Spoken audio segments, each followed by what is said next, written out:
we will return to council for approval of various alternates and the project itself.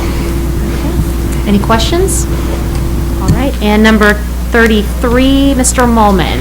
Thank you. This ordinance would repeal certain sections of the city code relating to motorcycle helmets.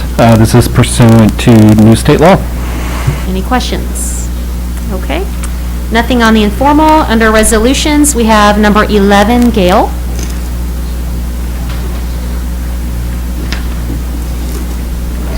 Thank you. This is authorizing United Healthcare and Sun Life for our group health insurance for our employees for 2021.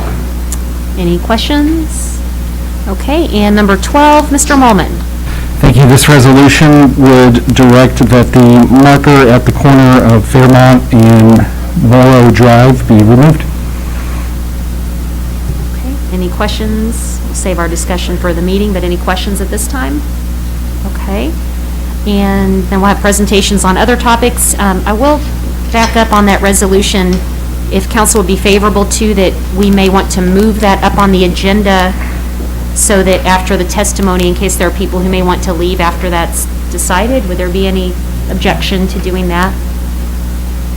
Okay, so I might see if somebody would want to move item 15B to right after item 10, after presentations from the gallery. Does that sound okay? Okay. All right, so we will do that when we approve the agenda. And any other questions on the meeting this evening? Okay, with that, I will call the pre-meeting adjourned, and then we will start the regular meeting at 6. Thank you.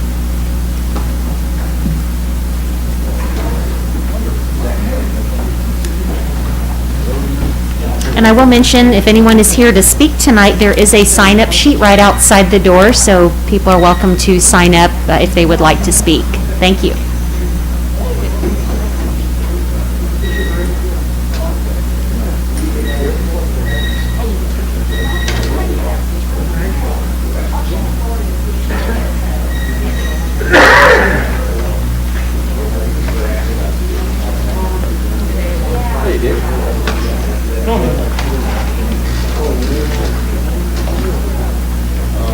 Paul, how are you, sir?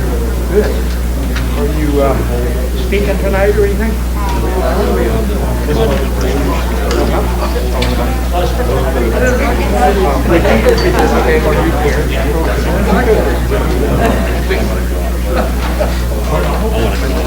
Oh, okay. Yeah. Anyway, I need to speak to Mark. Okay.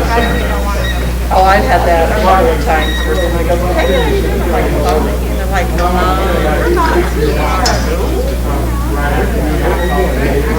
Still forget that well, you kind of can see your eyes.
What do you hear from Clyde in the city? I haven't seen him since early in the year. Well, I've heard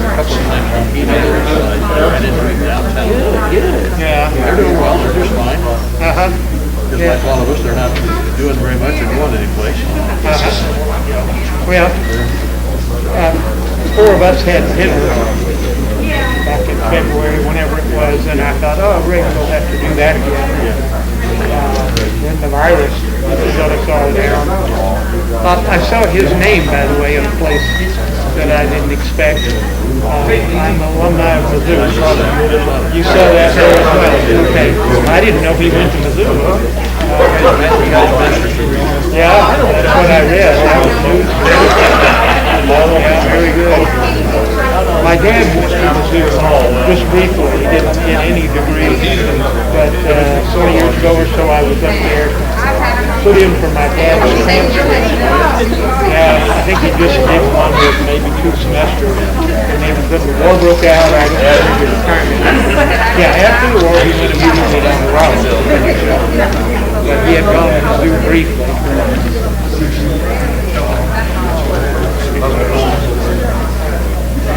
Well, I'll have to get flight into the alumni association because I participate with them. I've gone to quite a few of their activities. They have this annual one at the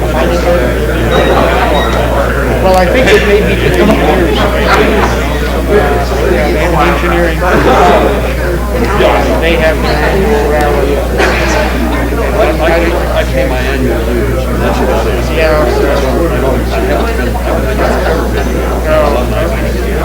Well, you know, for years I didn't, my real alumni, alma mater is Raleigh. And I just showed no interest. Most of the years I was in California, stayed out there. And only when we came back here, I kind of took an interest. So we're rather active now, or we can be this year.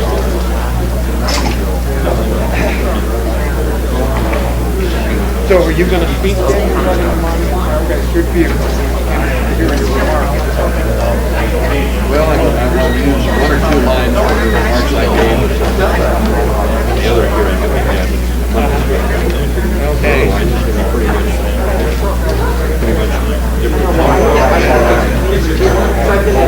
Let's see. That one is up for approval tonight. Yes, it is. How are you? Very well.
Welcome, everyone. Before we call the meeting to order, we will have a prayer by Councilwoman Ward, followed by the Pledge of Allegiance.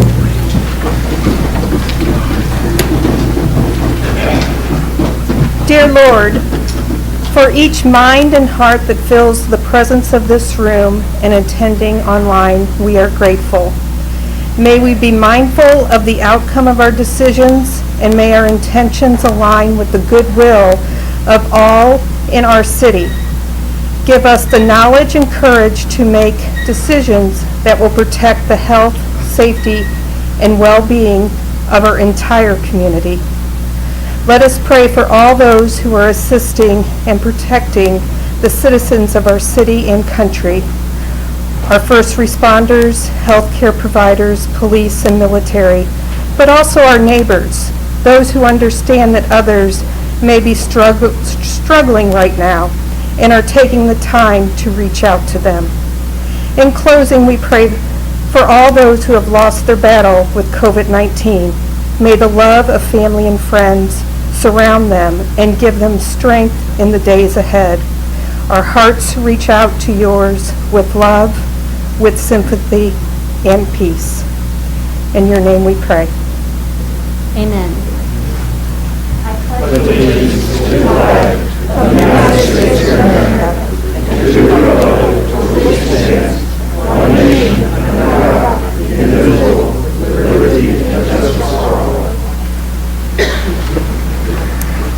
Welcome, everyone, to the Monday, September 21st, 2020 City Council meeting. For those that would like to call in, the phone number is 404-397-1516. The meeting number is 146-208-3736, and the meeting password is 1234. And that information, along with the agenda, is available at jeffersoncitymmo.gov. Mrs. Donaldson, roll call, please. Fitzwater. Present. Graham. Here. Hensley. Present. Hussey. Here. Kemna. Here. Lester. Yeah. Schreiber. Vogt. Here. Ward. Here. Wiseman. And Councilwoman Wiseman is joining us by phone this evening, and her absence is, we wanted to make sure she wanted to share that it is not because she didn't want to be here, that she is joining us. So just because you don't see her, I want you to know that she's on, and has a contact who's being tested, so she wanted to do the prudent thing and wait until those test results came back and ask for my guidance, and I suggested that she stay home in light of that and waiting for her contact to receive their results. So I think we can all respect that decision, and I just want to highlight that because I appreciate people like Councilwoman Wiseman taking others into account, and if they can join something like that virtually in this case, I think it's a good example. And also reminding people, stay home when they're sick and monitor and always keep up with that. So Councilwoman Wiseman, we appreciate you joining us by phone this evening. Item 3, I will ask for a motion to adopt the agenda, moving item 15B to be taken up after presentations from the gallery. Is there a motion to approve? So moved. Second. Any further discussion? Yes. I'd like to call in the question, 10B, the new number for 15B. Well, we just reordered it. What number will it be now? 15B, which is the resolution for the marker item, the resolution 2020-12, under Correct. item 15, under resolution 15B, would be moved to 10B. Okay. Well, my contention is that I don't think 10B should be on our agenda tonight as a resolution. I can cite 4 examples of when commissions and individuals were led to believe that this issue was going to go through a city committee, not through an advisory committee or commission, and my comments in no way are to diminish the role and the value of our commissions because they do an amazing job. But this is an important issue for our community. There have been a lot of responses, both pro and con, and frankly, based on the 4 comments, and I can go through the comments and who made them, they were city representatives, people were led to believe, commissions were led to believe that this would go through a committee. I've been on calls where that has been indicated that would either go to the Administration Committee or the Public Works Committee. And I'm just curious that how 96 hours ago, or at least I was informed when I got my packet, that this is a resolution now, and I'm just curious what changed that process when direction came out of this building that it was more than likely to go as an ordinance to a committee where the 10 of us would have an opportunity to question. I mean, I unfortunately don't have an opportunity. I'm not the liaison to either of those two committees, but it's not our role to be voting members or questioning members anyways, but I've never had an opportunity to question anybody on this. I know people, the public, are here tonight, but I do not think that's an equitable system. And again, based on comments that have been made at the Human Relations Commission by two different individuals, at the, I guess, the third meeting of the Historic Preservation Commission, and then an email that came out of this office with some indication of the direction. So I challenge why that issue or why this issue has come to us as a resolution. I'm just curious how it got put in that format. Councilman Fitzwater, what I'll do is ask that question of our City Attorney Ryan Molman, and the reason for the actual movement on the agenda is simply a procedural one to, with most people being here to discuss that item so that we could allow them to leave council chambers with our crowd size, although there are still empty seats, and would encourage people to space out as much as they can, but certainly so that we could take up whatever may be on the agenda pertaining to that item so that most of the audience would be able to leave after it by moving it up on the agenda. Well, However, just you're talking more about whether having it even as a I don't think it ought to be resolution. 10B, 15B, or any B. I do not think it is appropriate to be on this agenda So tonight. that's the second And I'm part of curious the why it's a question. resolution. I would ask Councilor Molman to, how would we handle that if there are council members that do not want to take it up as a resolution form? Any council member that did not want to hear the measure tonight could make a motion to amend the agenda to remove it from the agenda. That would probably be the appropriate procedure. And at what time on the agenda would they make that motion? Anytime before the resolution comes up. I think probably right now, since we're voting on the agenda, would probably be the most appropriate time. So that would be a procedural motion, but city code provides that any council member can have any resolution or ordinance placed onto the agenda. Councilman Graham. And Councilmember, sending it to which committee would it go back to? Well, the reference that I've heard at open meetings, and I've been telling people since August 21st, because people are interested in this issue. And they come up to me and they say, well, I heard on a commission call that it was going to either the Administration Committee and/or Public Works, or possibly both of those. I think those are both. I've gone through the direction of both of those committees. I think it fits under either one of those, but at least 5 of us sit there and have an opportunity to talk about this very controversial is not the word I'd like to, but this issue that has energized some excitement in the community. So either or both of those are okay by me. I'm not against it. I was trying to see which committee are you, if you put a motion out there, which committee will it go to is my question. I would take the direction of our city attorney. Either or both of those would be comfortable with me. If you want a specific, just one of them, then I would take whatever the city attorney recommends. Regardless of which is decided, with everybody who is here to testify, we will move forward with allowing the testimony, of course. Yeah. But Councilwoman, or Councilman Ward and then Councilor Molman. I have attended 8 public meetings on this topic. There were times where there was a suggestion of what the next step would be. I took the recommendation of legal of what was the route we could go. Those in the commission were aware that it was going to the council, and then it was put on the public agenda that it was coming to council. I can identify probably 90% of these individuals in this chamber that have attended previous public hearings and have spoke. So I think instead of kicking this down the road even longer, that we should hear this resolution tonight. Mr. Molman? Yeah, one other procedural note. There could also be a motion to send it to a committee at the time that it's ready for approval otherwise. So that could be another option. So instead of a motion to approve, a motion to send it back to committee, that could be also an appropriate motion at the time that it's ready to be voted on. As to the location of a potential committee, I think either one works, administration or public works. You know, this is about control of city property.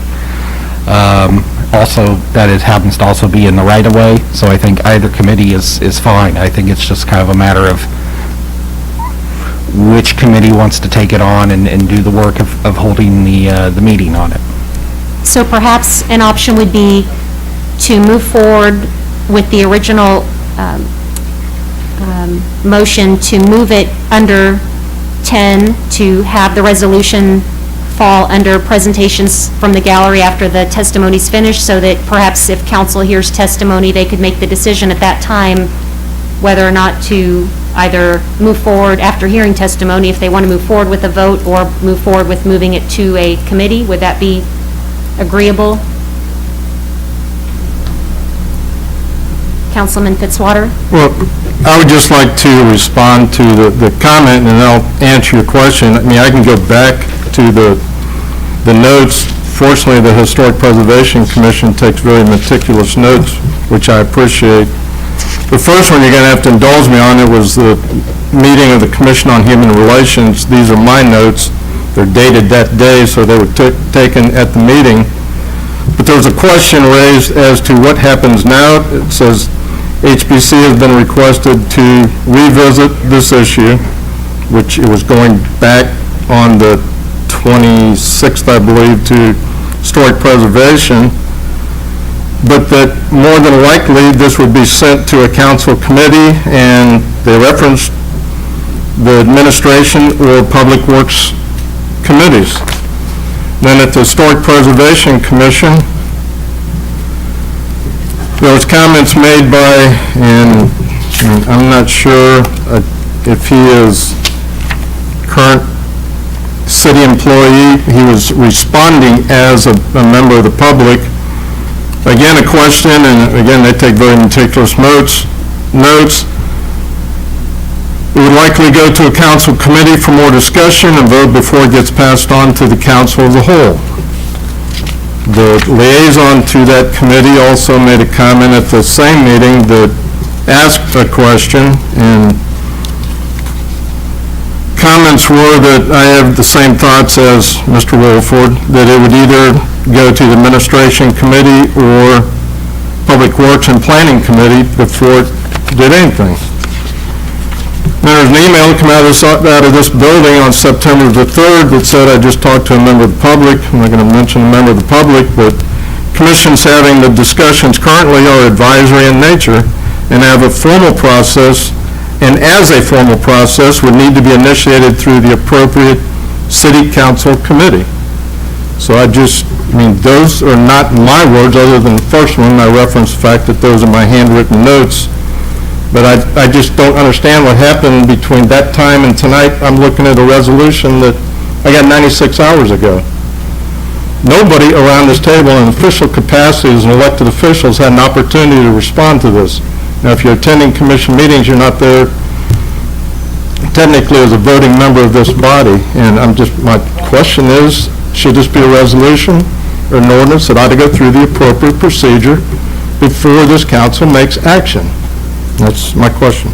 And this decision is completely up to council on how they want to proceed, so if anybody wants to make a motion now, Mr. Molman laid out how that can be done, so if somebody wants to make that motion, we'll do it, or if they want to wait till after 10, regardless, we're going to have testimony, so I will leave that up to council. Councilman? Well, I'll make the motion then that whatever item number this is, 15B or 10B, be taken off of the agenda and that this issue be referred to the administration and the Public Works committees for review and report back to the council at the appropriate time. Okay, there's a motion. Is there a second? Second. Any further discussion on the motion? Roll call, please. Fitzwater. Aye. Graham. Aye. Hensley. Aye. Hussey. Nay. Kemna. Aye. Lester. Nay. Is that a nay? No. Thank you. Schreiber. Aye. Vote. Aye. Ward. Nay. Wiseman. She voted no. 6 ayes, 4 noes. So if I'm understanding correctly, then that passes to remove the Resolution 2020-12 and put it, or send it to a committee. Is that correct? What was that, Steve? 2 committees, correct? Not with the motion that admin and public works. So the motion included both. Okay. So that passes. So with that being said, if I'm understanding this correctly, we will not be voting on Resolution 2020-12 this evening. However, in light of the fact that it was on the agenda and out of respect for everybody who is here to give testimony, we will move forward with that testimony. Is that okay with council? Any other comments? Now, all that being said, we did have a motion on the table to adopt the agenda, so help me out, Ryan. Since 15B was removed from the agenda, I believe that the agenda is ready to be approved as amended. Okay, so item 3, do we have a motion to adopt the agenda as amended? So moved. Any further discussion? All in favor say aye. Aye. Any opposed? Motion pass. Oh, okay, let's do a roll call on that, please. Roll call, please. Graham. Aye. Hensley. Aye. Hussey. Nay. Kemna. Aye. Lester. Nay. Schreiber. Aye. Vote. Aye. Ward. Nay. Wiseman. Aye. Fitzwater. Aye. Okay, the motion is approved for adoption of agenda. Item 4, miscellaneous agenda items. We have, I believe, on the line Sierra Thomas, who is our Emergency Management Director, to announce September as National Preparedness Month. Welcome, Sierra. Are you on there? Can you hear us? Yes, Mayor, I'm here. I'm going to apologize in advance if I end up cutting anybody off because I've been listening. It's been a little spotty, so I just want to apologize in advance. Okay, we can hear you just fine. Okay, perfect. So as Mayor noted, September is National Preparedness Month, and what we've been doing here at the office specifically is just trying to release some things on social media, in between updating our current plans. I just recently, as in the end of last week, sent off our LEOP, which is our Local Emergency Operations Plan. I sent that off to SEMA for approval. That's supposed to be updated every 2 to 3 years, I believe. So we got that taken care of.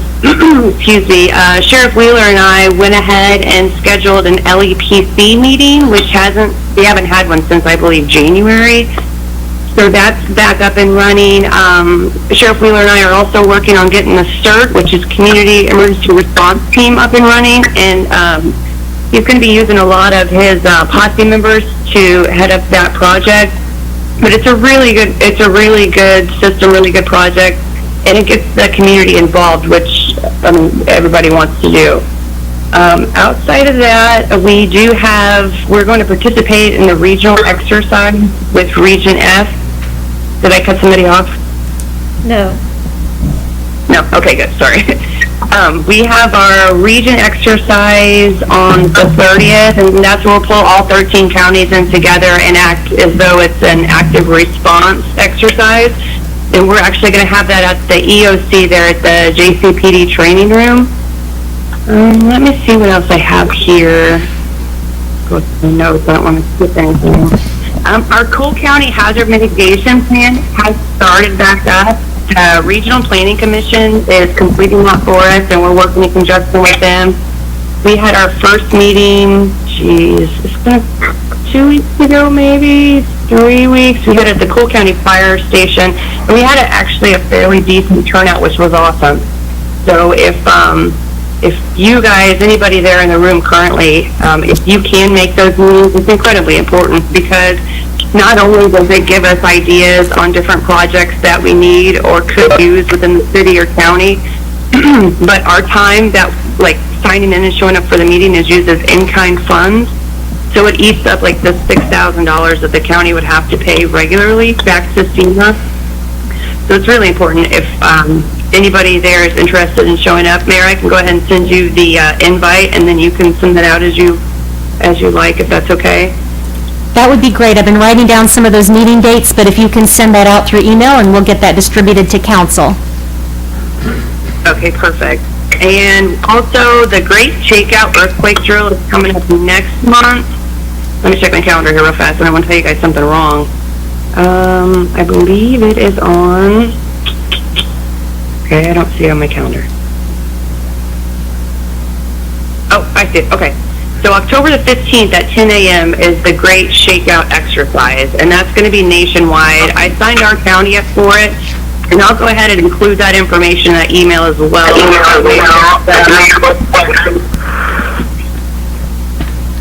I couldn't hear that. I think there was just some interference. Okay. And if anybody is interested, we only have 1 week left in the national preparedness, but you can go to ready.gov/September, and it gives you a breakdown basically of week 1, 2, 3, and 4, and social media. Let me see here. It gives you different resources, like for social media toolkits, how to send out messaging, PSAs, videos, things of that nature. This last week is Teach Youth About Preparedness. So Tracy and I are trying to gather some information that's more youth-friendly to post on Facebook and try to get that out. But outside of that, I guess we're just staying busy. Do you guys have any questions for me? Any questions for Ms. Thomas? Sierra, thank you for giving us that report. As we know, being a community that has seen a natural disaster with the tornado and flooding and hail and many others, we understand the importance of preparedness, so getting us ready with September being National Preparedness Month is very helpful. So I would think and ask and reiterate that we all go to ready.gov/September and keep up with all those things that we should be doing to keep our community safe. So, Ms. Thomas, thank you for your time, and we will let you get off the line then, and we will all work on being prepared. Thank you. Thank you, guys. I appreciate the invite. You're welcome. Okay, item 5, public hearings. We have a rezoning and Bill 2020-31. An ordinance of the City of Jefferson, Missouri, changing, amending, and modifying the zoning map of the zoning code of the City of Jefferson by rezoning 2.98 acres located at 2715 Route CC from C1 Neighborhood Commercials to RS2 Low Density Residential. Mr. Barron? Thank you, Madam Mayor. This property is located about 800 feet south of Route C, on Route CC, shown up on the screen. It's currently zoned as C1, which is a neighborhood commercial zoning district. This is a property owner petitioned request to rezone the property to an RS2, a single-family residential zoning district, a down zoning. The purpose for the request is to actually put in place the standard zoning buffer yard separations that are granted through the zoning code between zoning districts to the neighboring C2 general commercial property, which is a landscaping business, and is currently in the process of putting together a development plan for the vacant undeveloped property just north of this property.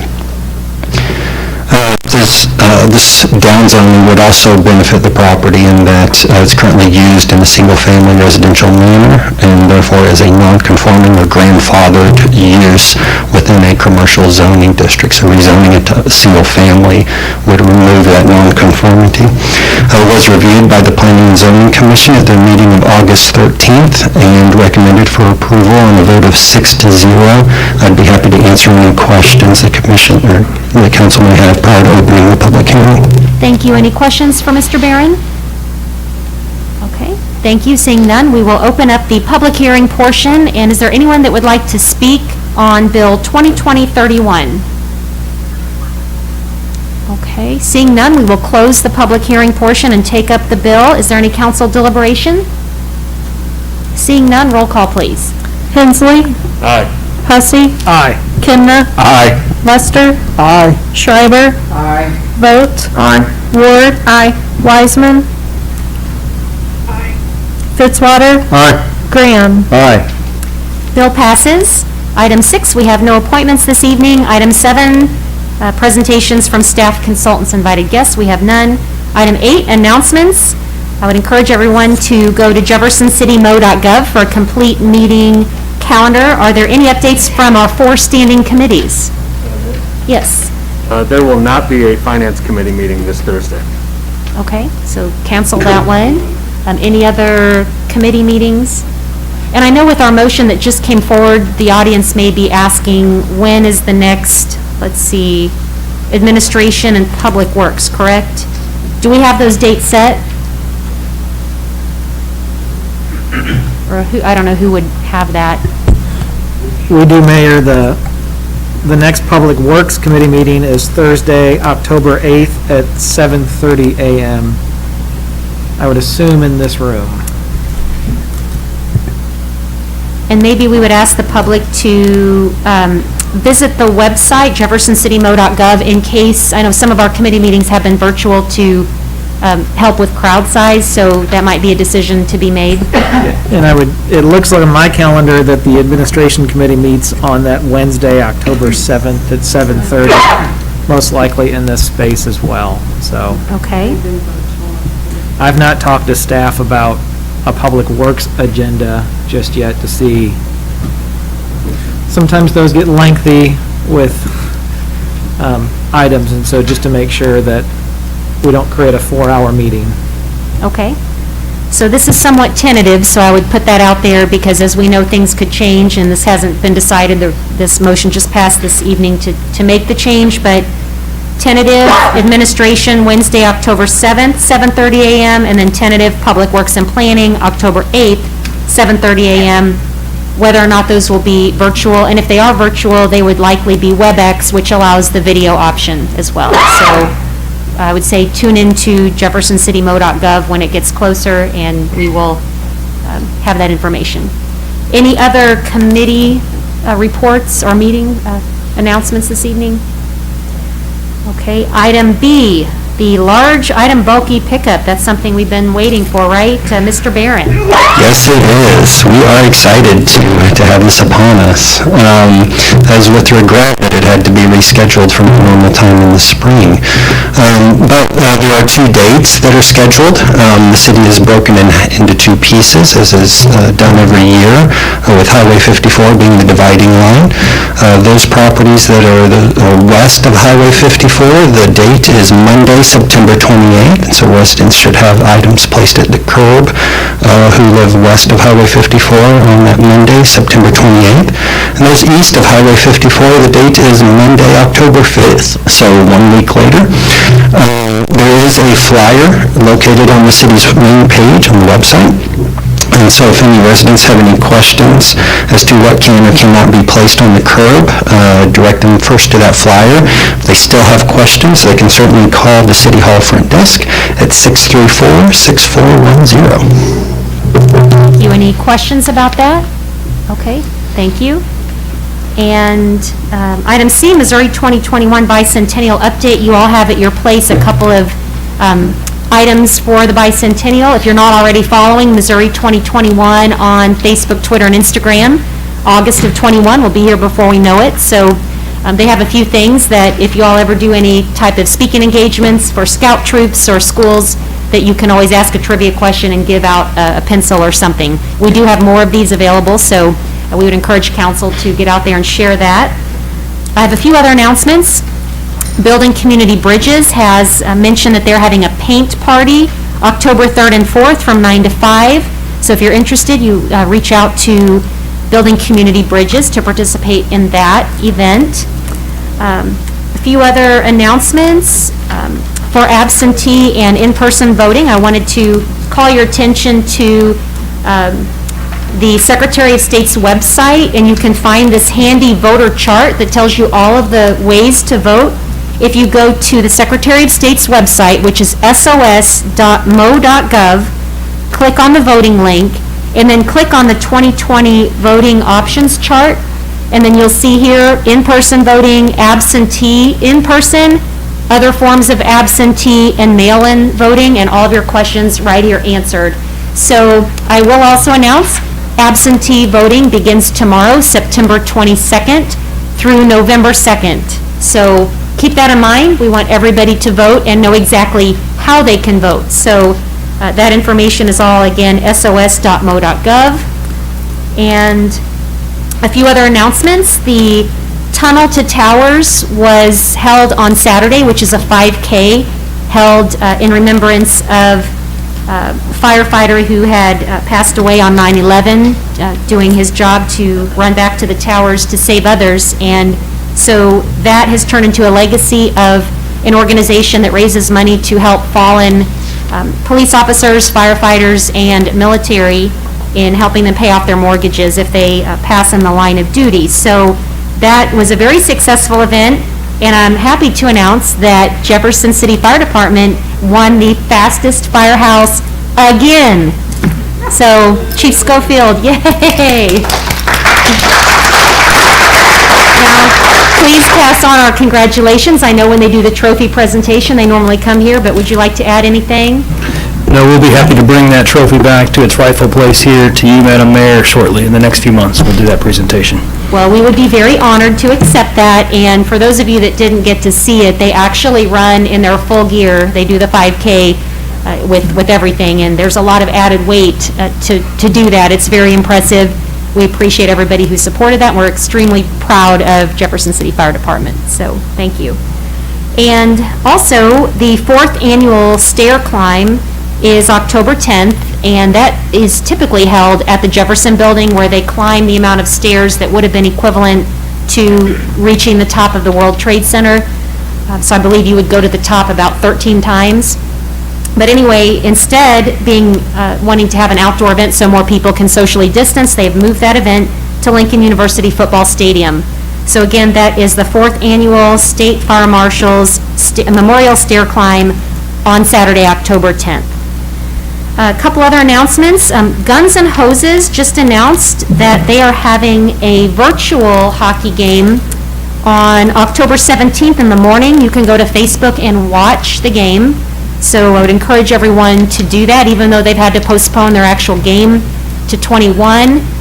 They are going to be doing virtual, so nobody will be in the stands. It will simply be the game, and they will broadcast it on Facebook Live. So encourage everyone to watch and cheer on Team Guns and Team Hoses on October 17th, and continue to donate because they raise money for many worthy causes. And the last thing, if I can find, we have rescheduled the date for the mayor's Habitat for Humanity roof challenge, where I'm going to sit on the roof until they raise enough money. And let me see, they've reset that date for Wednesday, October 7th, and I believe Lieutenant Williams is going to spend some time on the roof as well. So if you want to get us down off of the Habitat roof at the mayor's build on around the Jackson Street build area, we would encourage everyone to come out on October 7th. Well, I might be able to arrange that. Depends how much you got, Carlos. We'll make that happen. No comment from Lieutenant Williams back there. Does council have any other announcements this evening? Okay, and we'll move on to Lincoln University Student Representative Update. Carlos can give us a little bit of news on that. Hopefully we should have some 2 names to present to the mayor, so we hopefully can seat someone at the October meeting. So looking forward to a student coming and sitting and being a part of this council to offer valuable input from Lincoln University and also valuable input from students on a college level. So look forward to that hopefully within the next couple of weeks. Thank you, Councilman Graham. We enjoy having a student from Lincoln here on our council as our liaison. Item 10, presentations from the gallery on specific bills or resolutions, and we have several people who have signed up. We may have some callers as well. So we will go down in order of who has signed up. We already know that the resolution will be not taken up this evening, but we do want to hear the testimony. And all individuals are limited to 5 minutes. And I also have in effect the John Landwehr rule, and the Landwehr rule is that we don't clap and we don't boo. So I always try to follow that we'll just try to just be respectful of everybody's opinion when they come to the podium. So with that, I will ask Mrs. Donaldson, she has the list of who is first on the list. Mr. J. Barnes. So welcome, we just ask you state your name for the record, and welcome, Mr. Barnes. Thank you, Madam Mayor. Thank you. Make sure I'm following proper protocol. In the last hearing, they told me to take the mask off. I'll leave it on. Everybody's leaving the masks on, so I'll leave it on. We appreciate Just want to make sure I'm doing what I'm supposed to up at the microphone. Yes, thank you.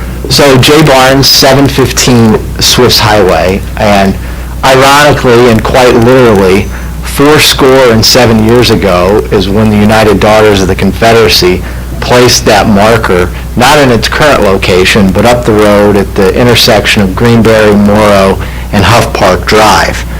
I've shared a long document with the prior commissions. I submitted it. It's part of the council's record I saw. I'd ask each of you to actually look at that compiled from primary and respected secondary sources about the truth of the battle that never was. And I would submit to you that that marker is not anywhere close to historically accurate.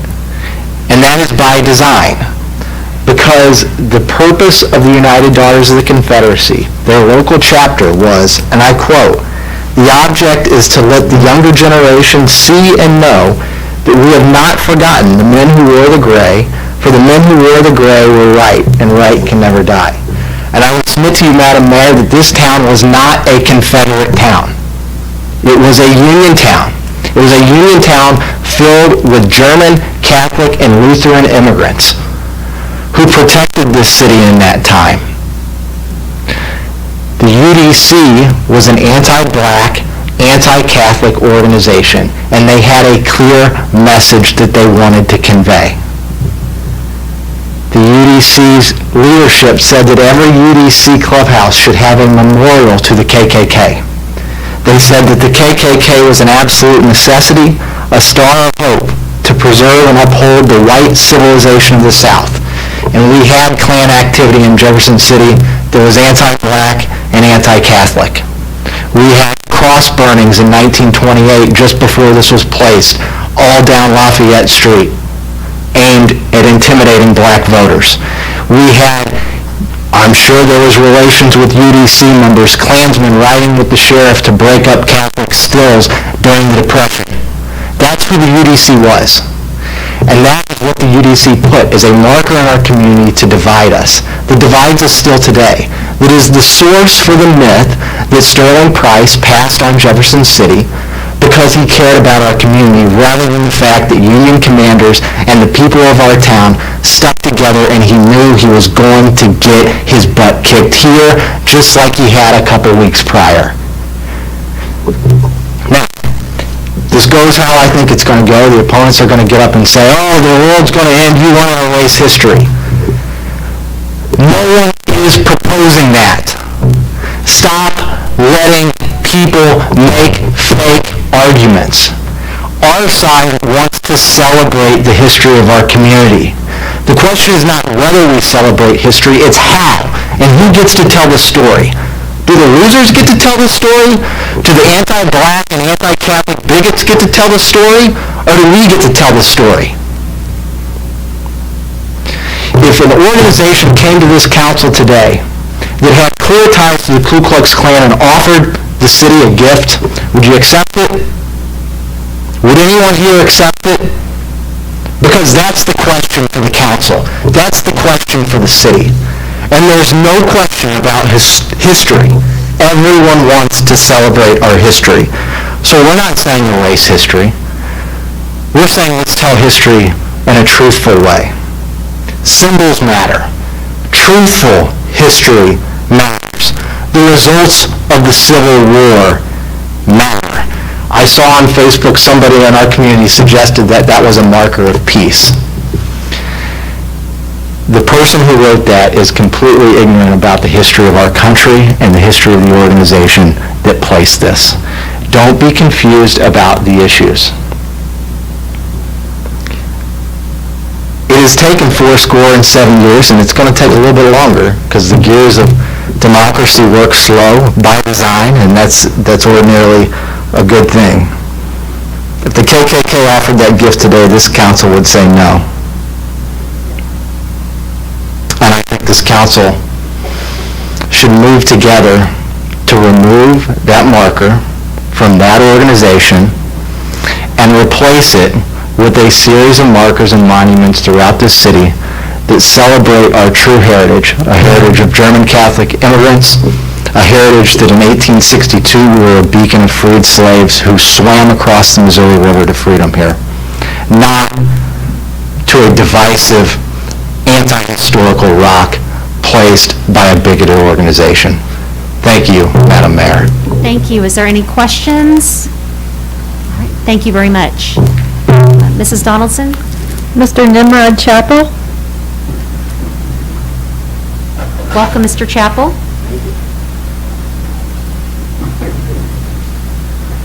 I'm going to have to remember next time in my placement on the agenda to not follow the statesman, Jay Barnes. He laid it bare, didn't he? I'm Nimrod Chappell, president of the Missouri State Conference of the NAACP and the Jefferson City branch. I think I've been in Jefferson City as a president 5 terms now, that's almost a decade, and served in the branch longer than that. I'm deeply concerned, by the way, my address is 701 Primrose Court, Jefferson City, deeply concerned about this deferral and stewardship. We look to this august body for leadership during this time to ensure that all people in the entire Jefferson City area, in Cole County, and indeed in the state, know that this is a welcoming place. Now, this isn't just some out-of-the-way hamlet. This is the state capital. I've had the pleasure and dubious honor of representing hundreds, literally hundreds of protesters throughout the last several years in this city. The point is that they want to exercise their constitutional rights and observe that this is the place to do it. They need to come to Jefferson City and visit our state capital and know not only that they'll be safe in the process, thanks to JCPD and so many other good law enforcement folks, but also that they are welcomed. Now, I balance that with the story when I first got to town. My young wife Denise and I were looking for a house to buy, and we looked over in the same neighborhood as this little dirty monument exists. We decided not to move there because I won't live in a neighborhood with a Confederate monument. Lots of people don't want to live in communities with Confederate monuments. And the thing is, this isn't even really a monument. It is a marker erected to hate. There's no question about it. The deep ties between the Daughters of the Confederacy and the Ku Klux Klan have long been known. All you have to do is Google it. Or you can read the 30-page paper that Representative Barnes wrote about it. There can't be many questions about that. So the only thing is, what are we going to do with this? I would suggest, as a Jefferson City person, a community leader, a taxpayer, a person who appreciates the constitutional obligations of this body and the way that you need to process it, that you do it quickly. Get rid of the marker. You can't give it away. You can't sell it. You have to destroy it. Get rid of it as quickly as possible. And then in the same breath, determine what you're going to replace it with. Not on that spot, because that spot doesn't represent anything. It never has. Decide some historical facts about Jefferson City. Like I, as an African American, would love to know where along the river, if there was a popular place, that slaves from Callaway County swam so that they wouldn't be killed, literally murdered. That would be pretty cool. Why don't you put out some history about the tight connection between German Catholic immigrants and the African American community that they refused to boot out of town when that was brought up at this same body? and then elected its first general mayor. Let's talk about some of that. But I don't think that we need to dilly-dally. I don't think that we need to wait. We can follow a procedure, and that's fine. But I would ask that you do it as quickly as possible. Because frankly, it makes me want to throw up. But my testimony is going to support any kind of a maintenance of a Confederate marker, especially of the sort that we have here. You're going to hear from folks who say, well, that was my family and that was my blood. I'm not discounting the people who are here today. I'm simply saying that Confederate markers of the sort that we have here in Jefferson City have no place in our community. Not if you truly want everybody to recognize that they're accepted and valued, not as a worker, not as a particular piece of the community, but just as a human being. And I'll close with this because the NAACP since 1909 has worked to ensure that lynchings, the murder of African Americans, black people, would stop. We studied it. We reviewed it. We passed legislation on a national level and worked to ensure that it doesn't happen at the state level as well. Can't we as a community come together and decide that equality and justice is for everybody? That everyone should be entitled to their own dignity? And that you shouldn't have symbols of oppression that are so deeply rooted in hate and bigotry, but still maintained by the city? Literally with the tax dollars of the people who were oppressed at the time that the marker was placed, who were oppressed during the Civil War, and in many cases are still oppressed today. Thank you. Thank you. Are there any questions? All right. Thank you, Mr. Chappell. Thank you. Ms. Donaldson? Mr. Bob Pretty? Welcome, Mr. Pretty. Thank you, Mayor. I'm Bob Pretty. I live at 1744 Englewood Drive. 52 years, 1 month, and 2 days ago, when I was a young reporter in this town, covering the city council meetings for a radio station that's no longer based here, I sat at a city council meeting and I watched as 6 courageous members of the council, led by Kenny Wohlhaber, voted to approve Jefferson City's fair housing ordinance. I recently recovered part of a recording I made that night. And a couple of our leading citizens were testifying against the ordinance. One called for a citywide vote. This was after the Junior Chamber of Commerce had taken a survey indicating Jefferson Citians were 2-1 against a fair housing ordinance. The other one was the head of the local realtors group, who suggested that passing this ordinance would be bad for real estate values in Jefferson City and you shouldn't do it. 1968. I was saddened because that recording reminded me of what our city was in 1968, and hearing it forced me to have feelings against this monument, which I thought then was kind of benign, but now I feel much different about it. The Chamber of Commerce Board, not the junior group, but the grown-up group at that time, had unanimously recommended passage of the fair housing ordinance. The council on August the 19th, 1968 voted 6-4 for a local ordinance, and for the first time in our city's 140-plus years history, everybody could live where they could afford to live in this town for the first time.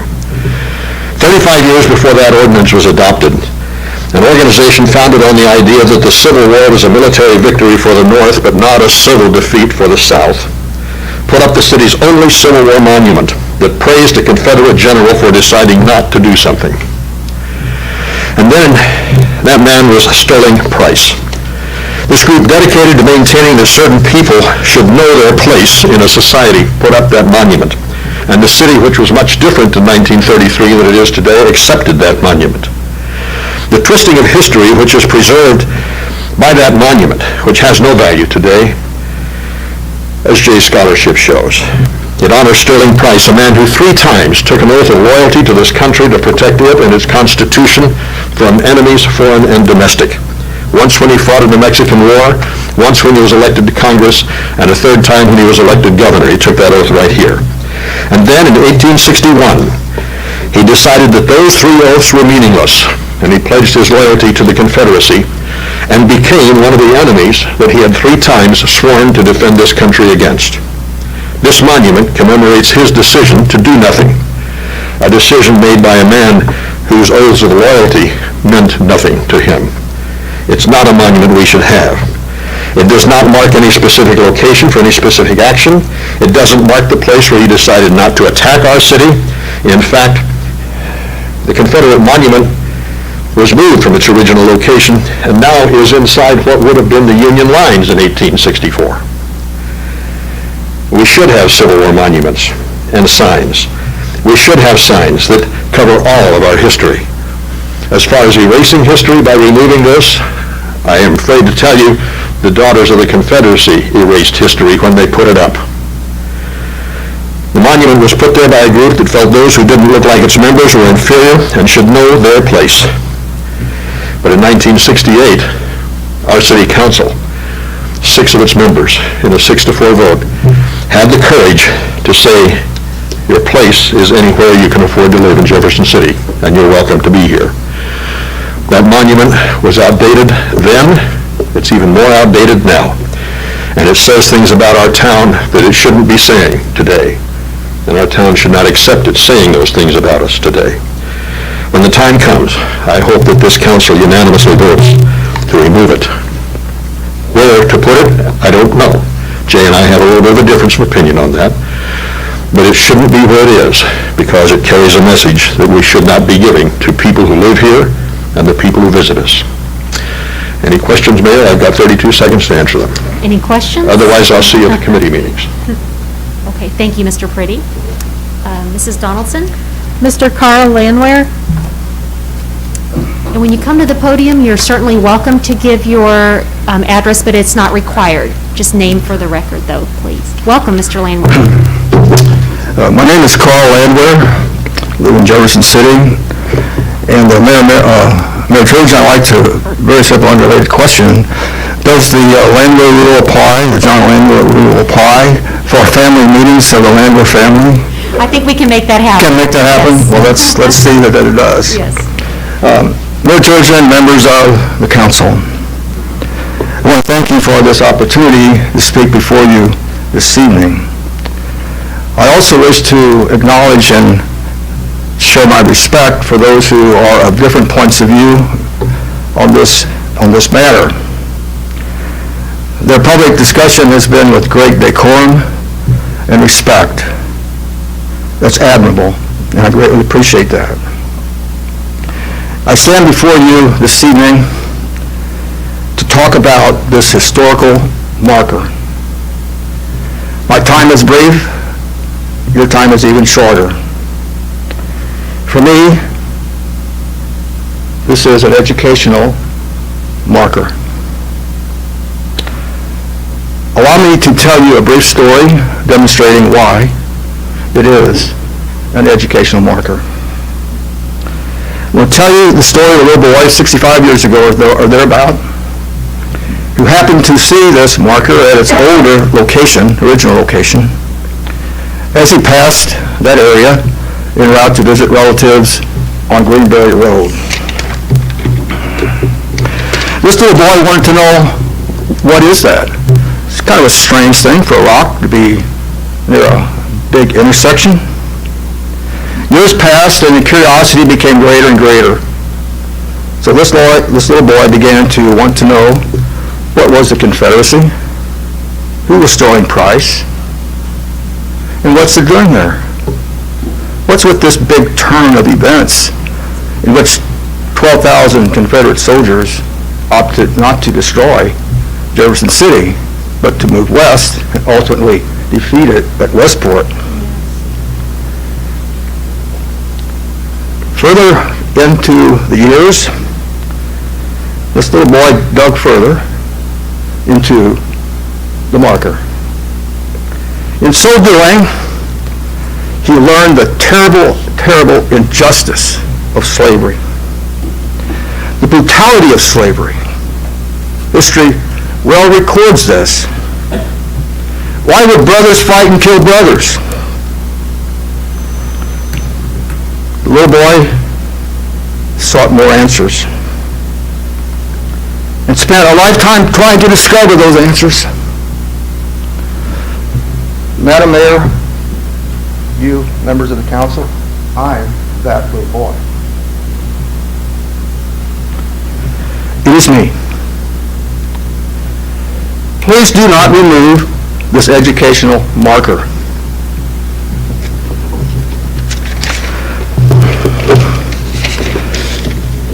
There are possibilities, I do believe, that this marker could be preserved in places, in areas, to enhance its education. In fact, when you think about this evening, aren't we here today because of that marker? And didn't that marker serve its job to be an educational venue for these discussions to take place? Frankly, we do not have the responsibility to cherry-pick history. Furthermore, we do not have the responsibility to revise history. We shouldn't hide history in a warehouse where no one can see the educational dimensions. We have an obligation, however, to preserve history, the good, the bad, and the ugly. And yes, there's ugly. Mr. Barnes cited it well. For the sake of little boys like me and generations to come, let there be a marker that they can discover sometimes the ugly side of America. Thank you. Thank you. Are there any questions? Okay. Thank you, Mr. Landwehr. You're welcome. Mrs. Donaldson? Mr. Bob Scribner?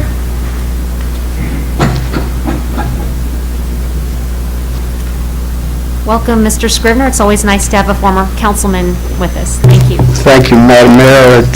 I was saying back there, I think this is the first time I've been back in the city council and spoke to in front of a microphone, at least since I've been off the council. But anyway, thank you for the opportunity to let me address you tonight.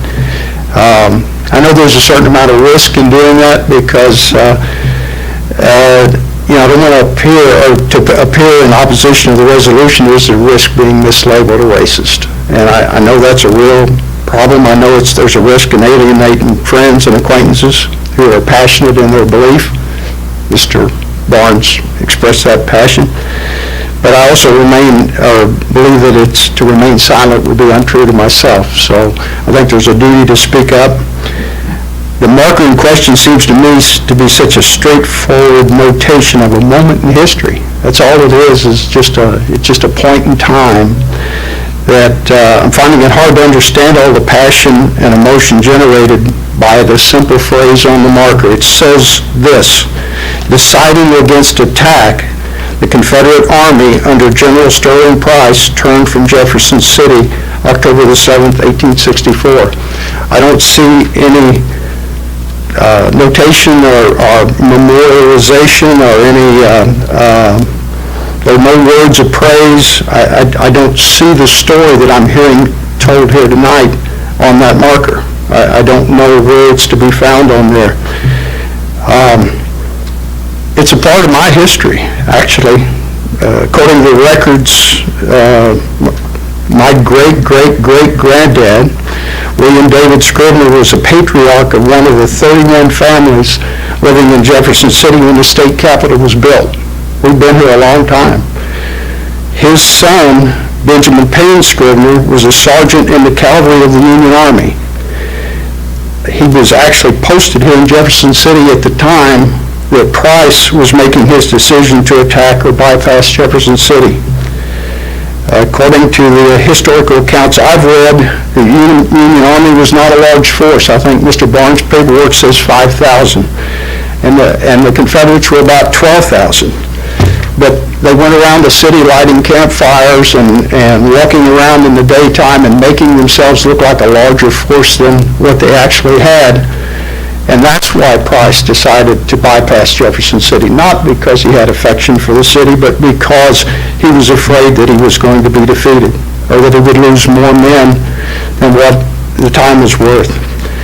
So it reminds me of two things. It reminds me that Jefferson City was almost a battleground, and it turned out that they weren't, because he made the decision to leave the city.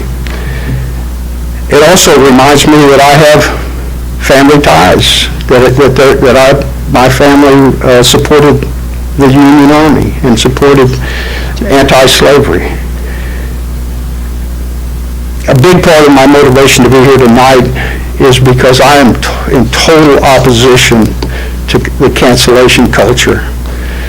And I feel like if the council votes to remove this stone, as simple as it is, it's not a big thing. The stone itself is meaningless in reality. But the precedent that's set for doing that is what I'm concerned about. Where does it end? Will you be pressured to change the name of Sterling Price Road? If we're going to remove a stone that has Sterling Price's name on it, are we going to change the name of the road? Are we going to change the name of the roads of Washington, Jefferson, Madison, Monroe, and Jackson Streets? What about Clark Avenue or Lewis and Clark Memorial, where the slave yoke is depicted? Is the name City of Jefferson in danger? Rather than cancel history, we should be doing our best to teach and inspire youth to learn history.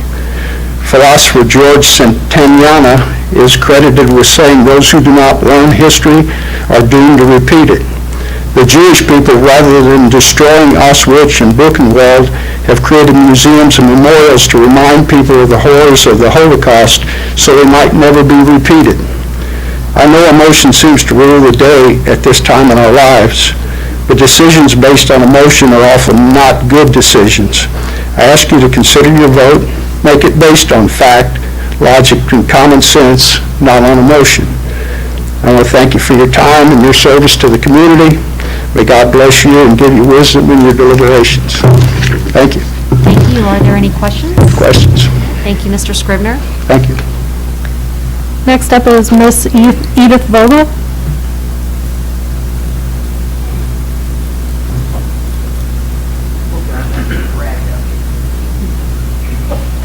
Welcome, Mrs. Vogel, and again, it's nice to have a former councilwoman here as well. Madam Mayor, did you say we could magnet if we want to speak? Can, and While I'm here at the microphone? As well, that we do have hand sanitizer. I don't want any of that stuff. Everybody saw it. Listen, I'm Edith Vogel, and I am the proud caretaker of Camp Lily here in Jefferson City, Missouri, that was the headquarters for the Union Army during the Civil War, in particular this time that is mentioned when Sterling Price and his troops were around out on the east end of town. And I'm here with all due respect to offer my property, private property, as the caretaker of it, and offer it as a place, instead of it being thrown away, stored in storage, which will never be seen again.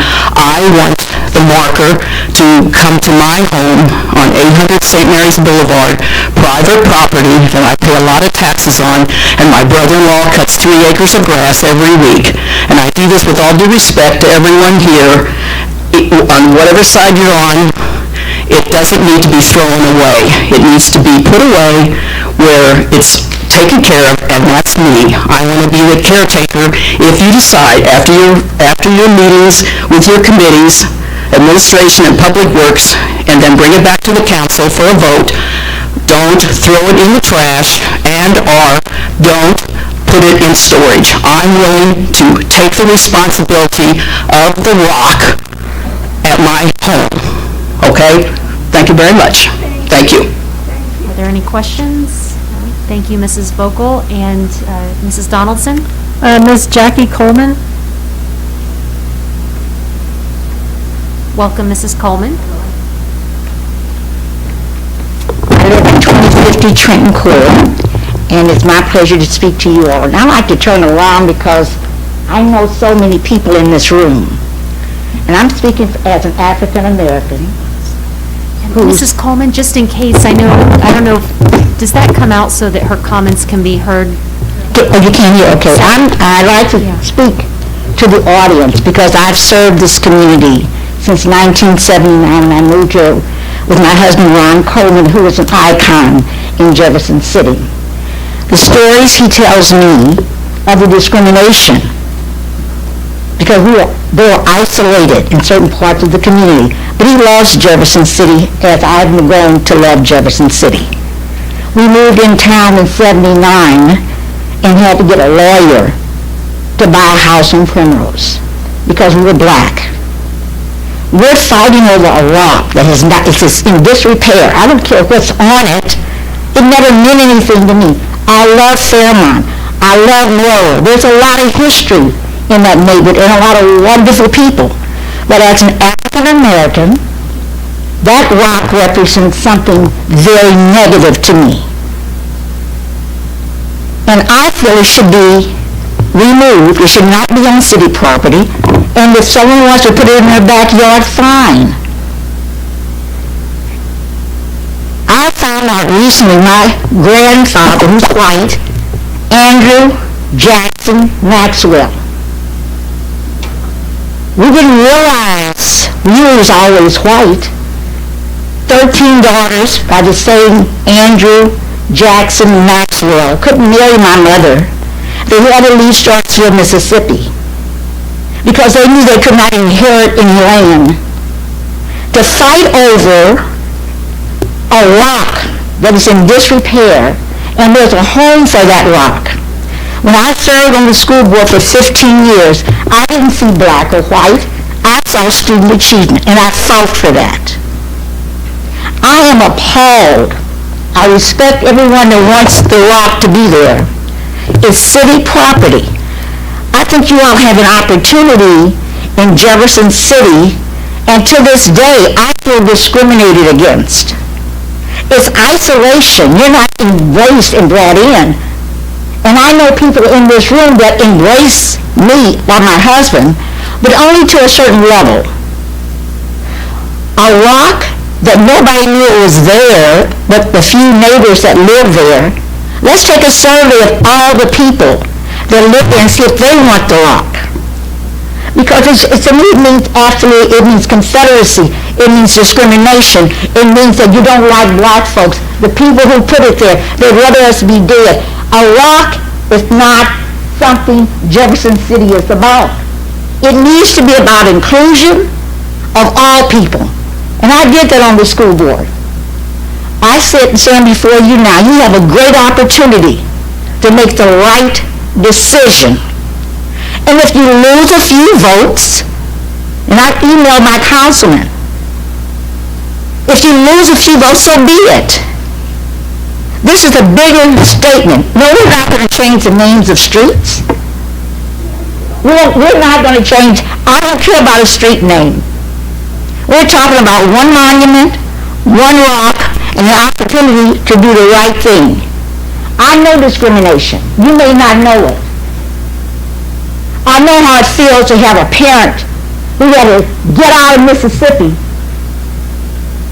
who was mother, grandmother, 13 girls, but they can never be equal, and have to pass for white just to get a job in Chicago or St. Louis. You're saying to me, when you don't get rid of the rock on public property, that you don't really care about us all. And it's not about the daughters of the Confederacy. It's not about that. Jefferson City needs to step up in many, many ways and embrace all people. If I, a middle class, upper middle class individual, should not feel this way, because I may be privileged to a certain extent, but I do. And we're fighting over a rock to be placed. It's got a home, put it in that home. Or if somebody loves it in that area, put it in their backyard. But it should not be on taxpayers' property. It just should not be there. So, for a minute, I thank you and all of my friends here that I know personally. I hope the city council makes the right decision. It's about saying something and embracing African Americans, and the history's not going to be lost. So thank you so very much, and thank you for letting me speak.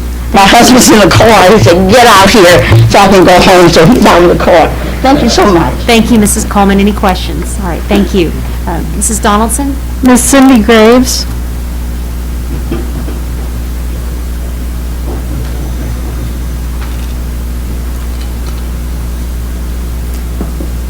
Welcome, Mrs. Graves. Thanks. I hadn't planned on speaking, and I've also already had COVID, so I'm going to take my mask off and be comfortable. Hadn't planned on speaking, but after hearing some things, I'm going to say a couple of things just from a different standpoint.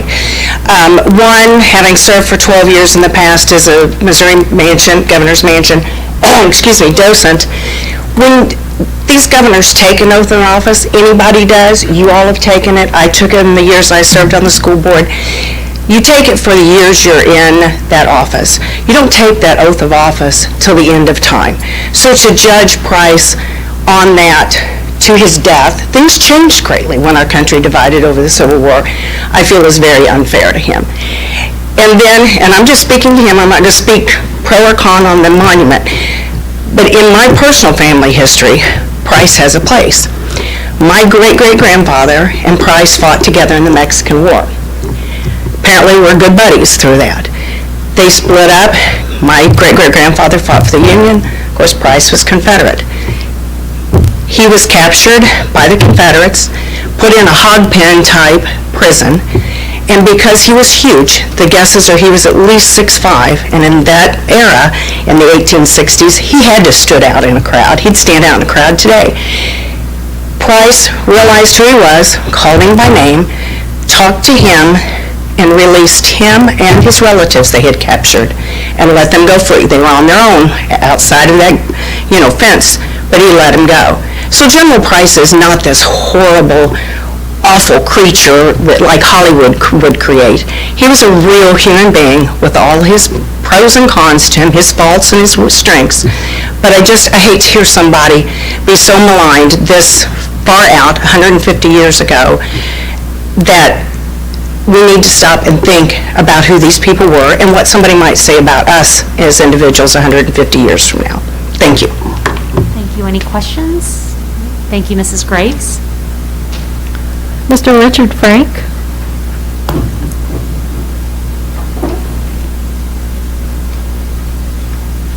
Welcome, Mr. Frank.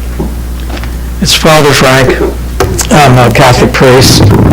803 Airview Drive in the 3rd Ward. I'm happy to give a little testimony, which I did twice at 2 meetings of the Historic Preservation Commission. One meeting, they had decided to keep the monument where it's at, but add interpretation. And I notice that nothing's been so far mentioned about any kind of additional interpretation. The second meeting they had, I wish I gave a little testimony, they completely changed their vote. They're going to send a letter to the council. Well, it seems to me that hearing some of the speakers tonight, all of which are quite eloquent, a big sticking point is who donated the monument. I would wonder if the UDC, United Daughters of the Confederacy, had not donated it, and that we knew some of their background, I wonder if there would even be a question about it. Because the monument in itself, in its statement, as someone has already mentioned, simply states a historical fact. I contend that it does not glorify General Sterling Price by simply mentioning his name and that he turned away from the city, nor does it uphold or glorify slavery in any way. It's a plaque, it's not a statue of some hated Confederate figure, some of which have already been torn down in our country. So I think that it's been a part of Jefferson City history. In spite of the fact that it was donated by a hateful organization at the time, but it's been a part of Jefferson City history, and as Carl Allen mentioned, it can be a very educational tool, and that's why I would be in favor of keeping it, but adding interpretive signs that gives the bigger picture of what was going on in and around Jefferson City at that time, and why Sterling Price turned away from the city. So, and you can almost get the idea that it's in spite of the fact that a Confederate organization donated it, it really is a testimony to a Union victory, because the Union soldiers kept the Confederates from entering Jefferson City. Now, I do have a quote here that, if you permit me, I would like to read it from a very preeminent organization in our country called the American Battlefield Trust, 50,000 members, that has been very successful in preserving historical ground in our country. And this quote is from the president of that organization. We see war monuments and memorials, especially those on America's battlefields, as important educational tools for teaching valuable lessons about our history. Rather than move or remove monuments, we have always encouraged communities to add additional interpretation to any monument to help citizens reflect on the many layers of their history, both good and bad, heroic and painful. We should also be wary of presentism, new word for me, which is the tendency to look at past events through a contemporary prism. When judged against modern values without the benefit of the past 150 years of history and hindsight they did not have, no person or country is spotless. Previous generations erected those monuments for a variety of reasons to express what they thought was important, even if we don't agree with it. While some were erected as political statements, others were erected as symbols of grief, as communities mourn and honor their fallen fathers, sons, husbands, and brothers. When one is destroyed, our ability to learn and improve from that history is greatly impaired. And as the writer and philosopher George Santayana said, those who do not learn history are doomed to repeat it. So I'm in favor of keeping the monument there, but adding abundant interpretation at that spot in the form of other signs that would give a larger picture and the context and explain what was going on. Thank you. Thank you. Any questions? All right, thank you very much. Ms. Sandra Walls?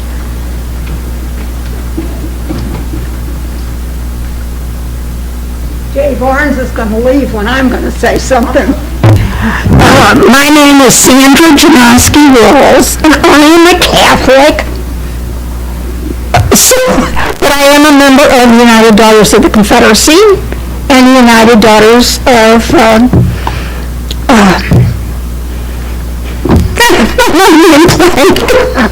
Daughters of the American Revolution. My ancestors fought. I mean, I went out there the other day, my husband and I, to take a picture of that little rock. And you should see the big mansions along that road. They look like gone with the wind. So I don't know what the problem is. I mean, if Mrs. Fogel is willing to take it, I think that would be a good thing. I'm also the last member of the Winnie Davis chapter here in Jeff City.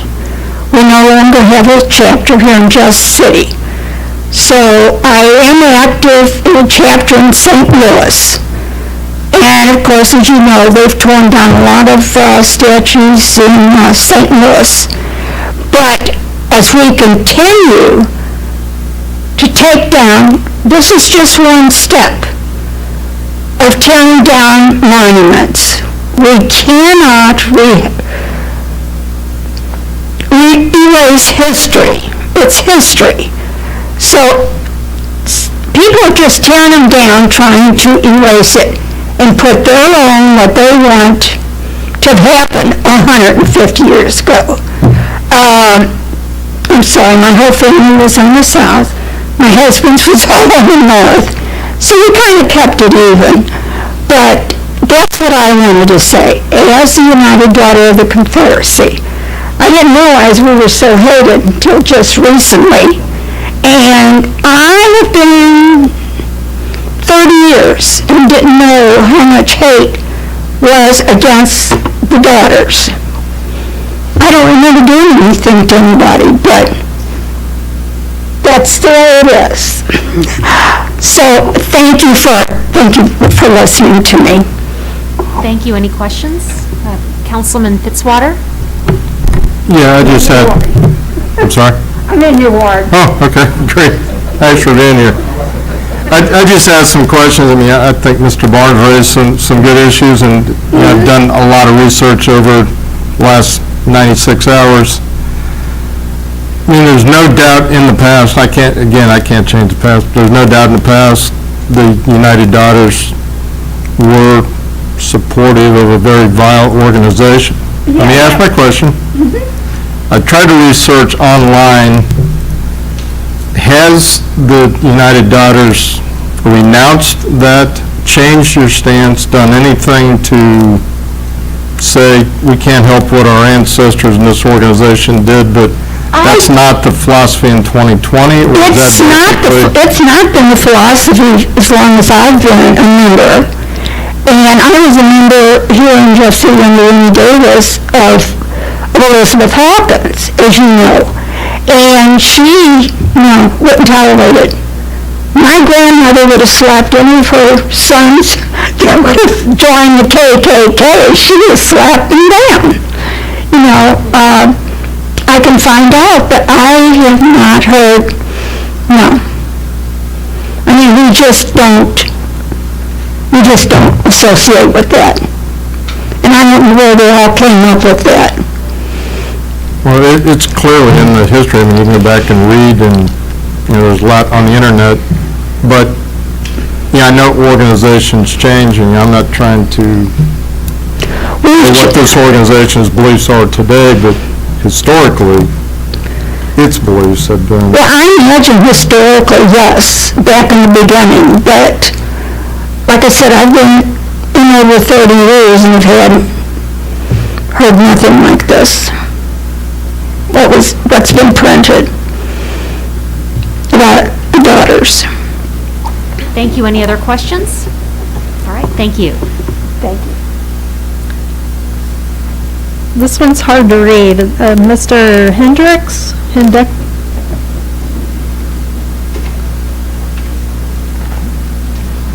Welcome, Mr. Hendricks.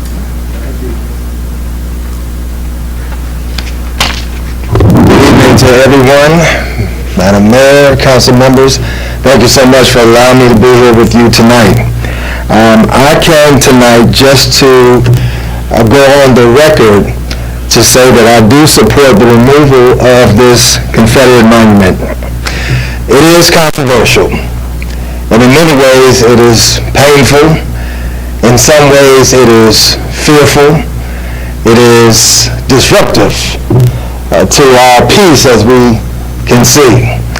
When I thought about this and what this symbol represented, in that regard, I began to think about what statement is this symbol, its removal or its presence, what statement is it making?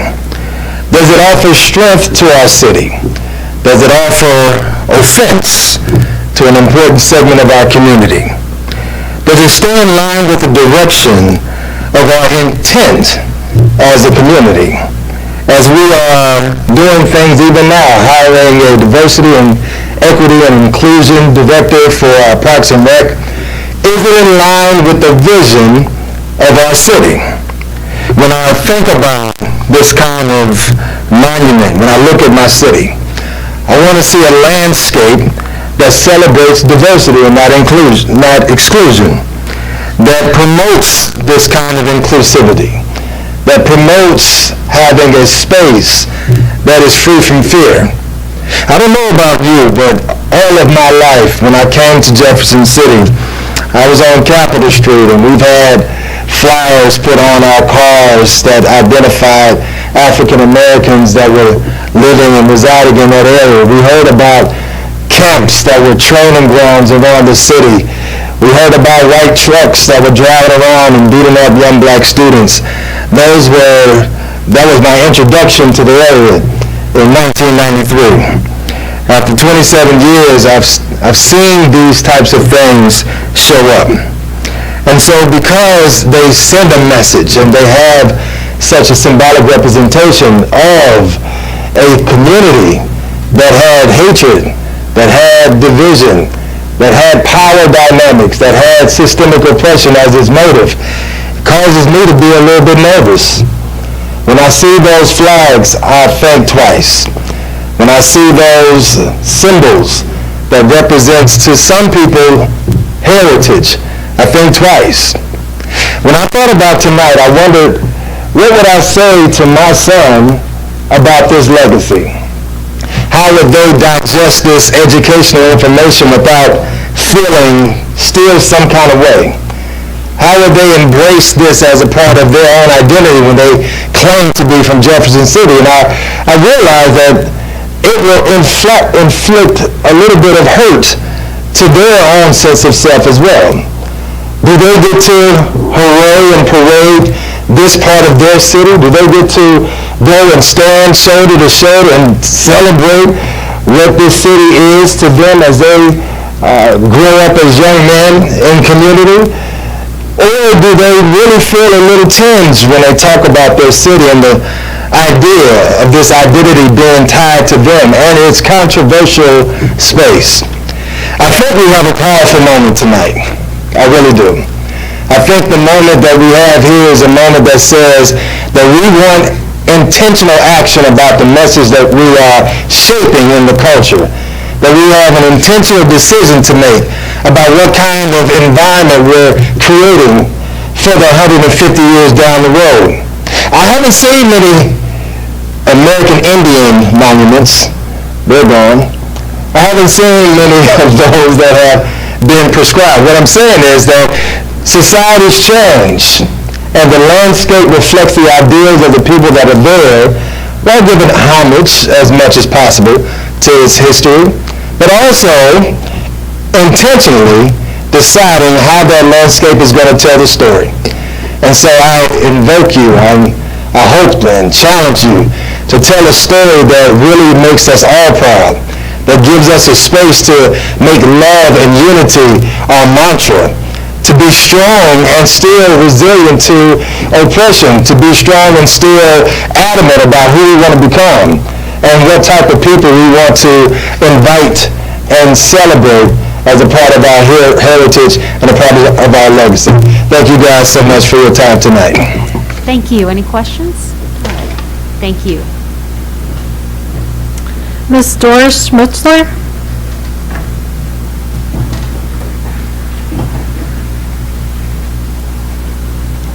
Welcome, Mrs. Smuchler. I'm Doris Smutzler, and I do live in the county. Although if I step across my backyard 1 foot, it's in the city. I'd like to thank you for letting me come and speak tonight. I have a little different story to tell you about that rock. The rock marker has a personal significance to me, my family, and members of my extended family as descendants of German immigrants, Erhard Couch, and his brother-in-law, Frederick Karl Strobel. I am the great-great-granddaughter of Erhard Couch. These two men, who were just farmers, they were in a field at the intersection of Route C and Route D, and they were murdered. The St. Paul's Lutheran Church records state, and I quote, "Fatally struck by a shot during the invasion of Price's army on October 8, 1864. This incident happened a day after that quote on the rock. Deciding against attack, the Confederate Army under General Sterling Price turned from Jefferson City on October 7, 1864. This is a fact of history.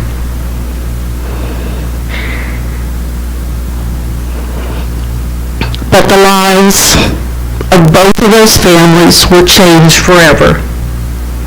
It was a brother and a sister who brought their families from Germany, came to America on November 11th, 1857, and they brought with them their families, and they came to Cole County, and they decided that that would be a beautiful place to live, found a place. They lived in the same house, both families, and they were farmers, and they were very hard workers. Killed by the rebels was carved in both of their tombstones.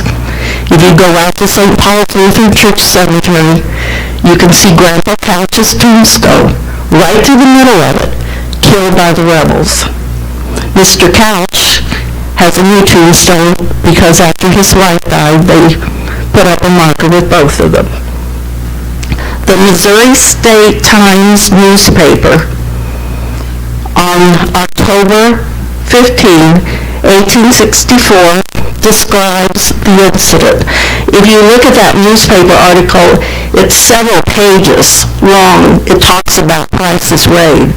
But in particular, it says, and I quote, "And Frederick Carl Strobel and Erhard Couch, Germans who resided in the vicinity of Gordon and Eads Mill, and we know it as the Stringtown area, were killed for no apparent cause by persons among the main body of Price's army."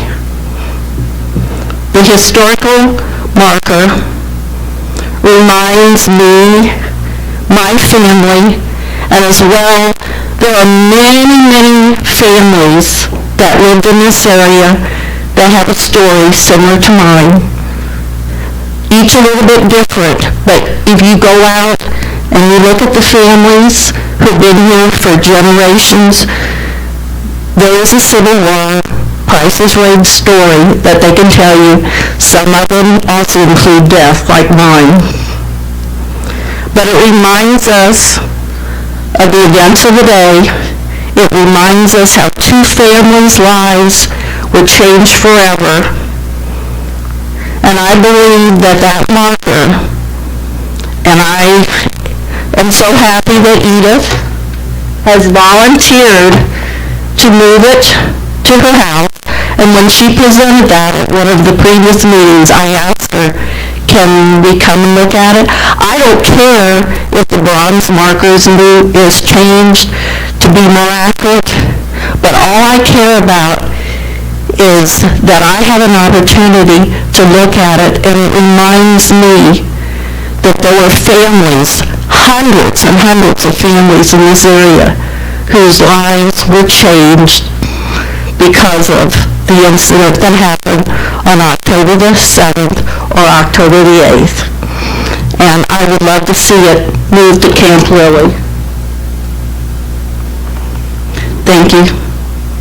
Thank you. Any questions? Thank you. Mr. Richard Allen? Finally. Welcome.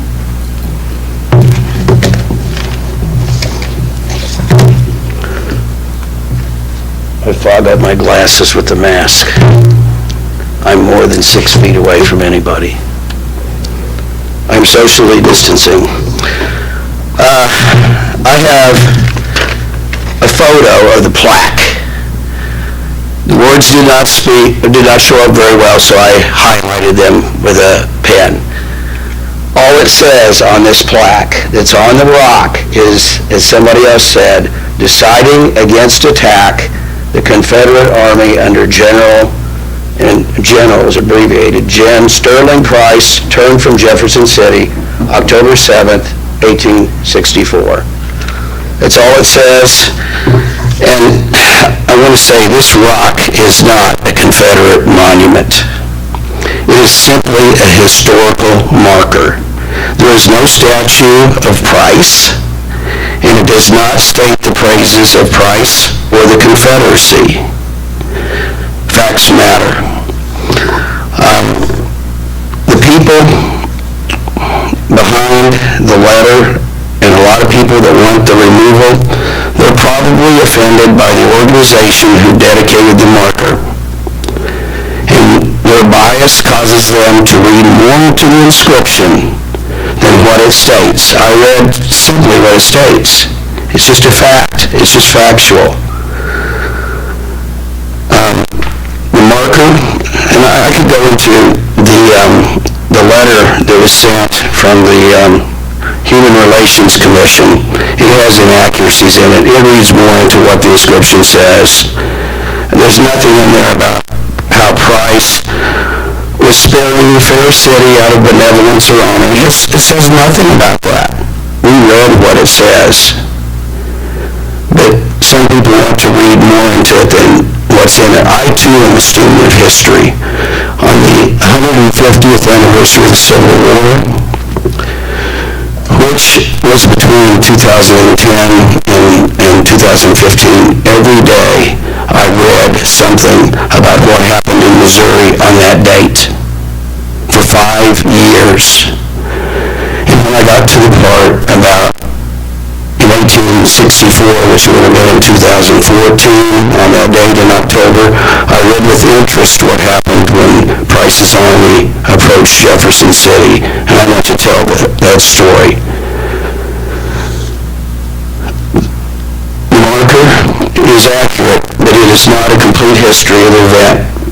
The skirmish did take place along the Moro River, southeast of Jefferson City at that time, and Price found that Union forces were ready for battle, and he knew it would be a long one. He wanted to get to the Kansas City area before winter weather, and he would run out of time if he tried to take Jefferson City. That is why he decided not to attack. And because of this, thousands of lives were spared in a war that had already taken so many, including some of my ancestors, who, by the way, were on the Union side. I think the battle that never was a good thing and should be commemorated. People's lives were saved. Property was saved. I have a solution that I hope will be acceptable to all. It's a little different than what some have proposed tonight, but it's based on history. I propose that the marker be moved to the little park about 1.5 miles south on Wingberry. And that park is across from the historic Bolton House. This park is near the Moro River where the skirmish took place. It wasn't a battle, it was a skirmish. Some people were killed, but a lot was averted. And that's where it took place. That's where the historical part is. In my research, that's what I found. Signage could be added with a more complete history of the battle that never was. I think that's important because the plaque doesn't really say why. It just states a very simple fact. So that is my proposal. If you have any questions. Any questions?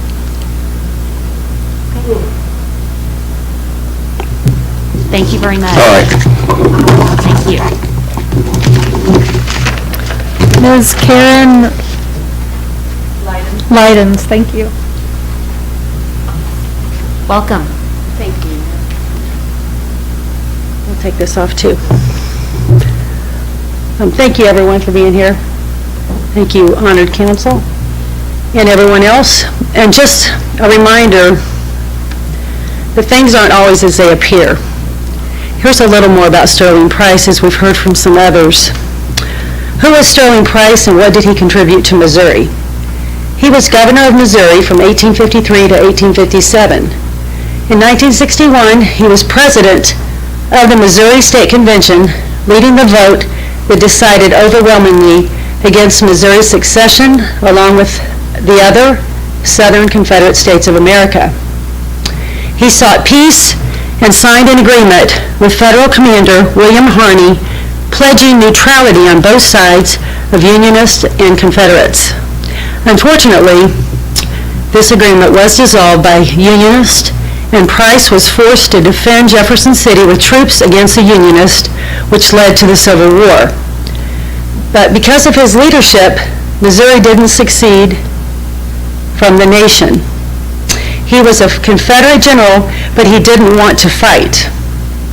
And here's some examples that I want to bring up. So some may know, some may not know. But the Bible is very clear about memorial markers and stones. Here's some examples from the Bible of the stones of remembrance. In Joshua 4, 1 through 9, as Joshua led the Israelites into the Promised Land, God told him to place stones as a memorial of crossing into the Promised Land and what God had done to remind future generations of the miracles of God. I would say it was a miracle that this city was not burned down and hundreds or maybe thousands of people killed. That's a miracle. In 1 Samuel 7, Samuel set up an Ebenezer stone to commemorate the Lord helped us. The Lord fought the battle for them against their enemies, the Philistines, and brought them victory. This victory followed the dedication of the nation to return to God, committing themselves to serve Him only, and He delivered them from the hands of the enemies. Another commemorative stone. Proverbs 23 says, "Do not move an ancient boundary stone." I consider this as a boundary stone. Not really against or for, although it was a miracle that they did not come in and burn our city down and kill a bunch of people. That's a miracle. A lot of us may not be here today if that hadn't happened. And I just want to say, I've been praying for this city and this government and this state for over 15 years. I've lived in Jefferson City for 51 years. And there is a spirit of division today coming against the Jefferson City area under the guise of racism. Let us not forget the battles of the Civil War, which divided the nation, and the victory through President Abraham Lincoln to emancipate the slaves. Racism is a powerful and deeply interwoven combination of pride and fear. And I'm going to say a little prayer. Father, today we repent of pride, fear, and racism. We forgive the evils done on this land of Jefferson City and where we stand and where that rock stands and the whole region. We forgive the evils done on this land of division, hatred, and racism. That's really the problem. It's not the rock. We choose to walk in love and unity. Amen. Thank you for your time and your prayerful consideration to keep this boundary marker of history. That is really the issue. Thank you very much. Thank you. Any questions? Thank you.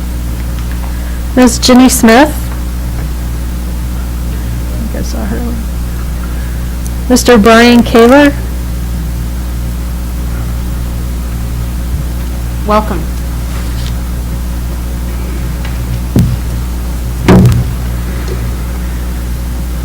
My name is Brian Kaler, and I'm a Baptist minister who grew up in Jefferson City and returned to once again call the city home.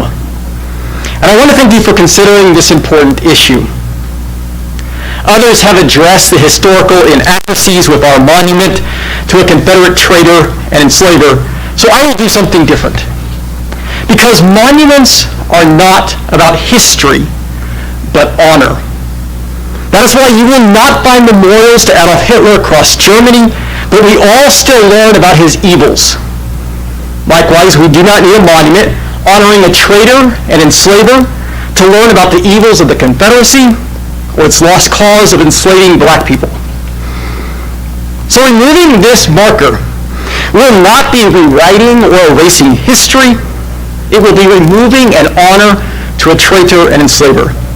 But if we are concerned about erasing history, let us turn to those too often forgotten. You see, we have honored this traitor and enslaver long enough.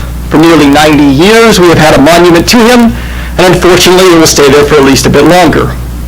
But what about those erased by our history? Do you know how many people he enslaved? Do you know their names? Do you know where they are buried? Do you know of any monuments honoring them? That is what it means to erase history. To pretend this traitor and enslaver is worthy of honor adds to our history of forgetting those he enslaved. We should say their names. Unfortunately, they are mostly erased, lost to history like millions of other black men, women, and children held in bondage in this nation. Too often, their names are forgotten, their graves unmarked or overgrown, their lives ignored. but their lives mattered.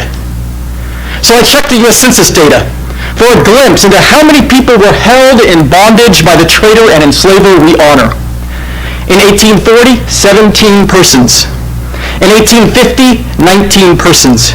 In 1860, 12 persons. There are imprecise ages listed along with sex, but no names. And even if we match up the ages from those different censuses and assume that those are the same people, though they may not be, that gives us a total of at least 29 persons enslaved by the traitor and enslaver we honor. The number is likely higher, as the census data is only an imprecise snapshot every 10 years, but it's at least 29. And while I do not know most of their names, and many are likely lost forever to history, I was able to find the names of 2 people enslaved by the traitor and enslaver we honor. A man named Henry and a man named Adam, who after the war was known as Adam Tucker. Adam was even forced to serve the traitor and enslaver we honor during the war. That means he was probably here on the outskirts of our city. Perhaps he was even standing there when the decision was made to retreat. But we do not honor him on our dumb rock. So it is time for us to remember those that we have too often erased from the story, and I will use the remainder of my time to honor them. Since I cannot call out their names, I will instead knock 29 times, 1 time for each of those held in bondage by the traitor and enslaver we honor. And as I do, please reflect on the fact that each knock represents a life. Each knock represents a person who had their labor and dignity stolen by this traitor and enslaver we honor. Each knock represents someone trapped in an evil institution that left them vulnerable to rape, torture, and murder. And each knock represents a reason why you should remove this dishonorable monument.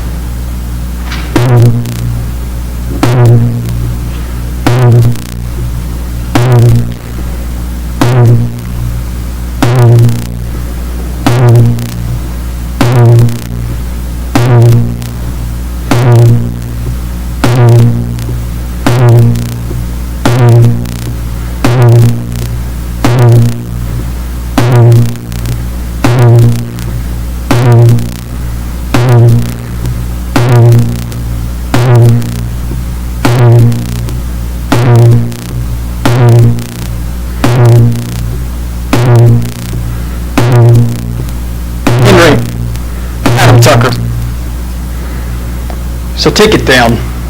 Take it down for them. Take it down for us. Thank you. Any questions? Thank you. Mr. Dick Dalton?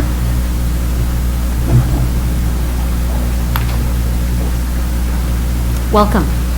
Thank you. My name is Dick Dalton. I'm a resident here in Jeff City. Taught at Lincoln University for 30 years, retired in 2015. There's a lot of learning that seems to be going on about this monument. I was quite taken with what the young lady said about being part of the UDC and that she didn't know the history of the UDC. And I'm sure you'll be fascinated when you read about the books that they published and how they worked with textbooks and things like that. So that's one side benefit of having this conversation. I want to go back a little bit to an educational moment that some of us in this room saw on television in 1965. We might have seen John Lewis coming across a bridge and being violently turned back by the local authorities. It seemed like a lot of people in our country saw that, and it was an educational moment, so much so that 25,000 of us showed up 2 weeks later to finish the march to Montgomery. There was something we didn't know, a lot of black people knew what was going on, but a lot of us white people didn't know what was going on. You know, that hasn't changed much since then. We have our videos and our TV and our phones and all we see. And we see again and again and again a repeat and a repeat and a repeat. And I think there's a lot of dense material here. I don't think we're really getting it yet sometimes. I know that I went by that monument, I don't know how many times, and I have to admit how uncurious I was. I didn't read it. Another marker, another marker.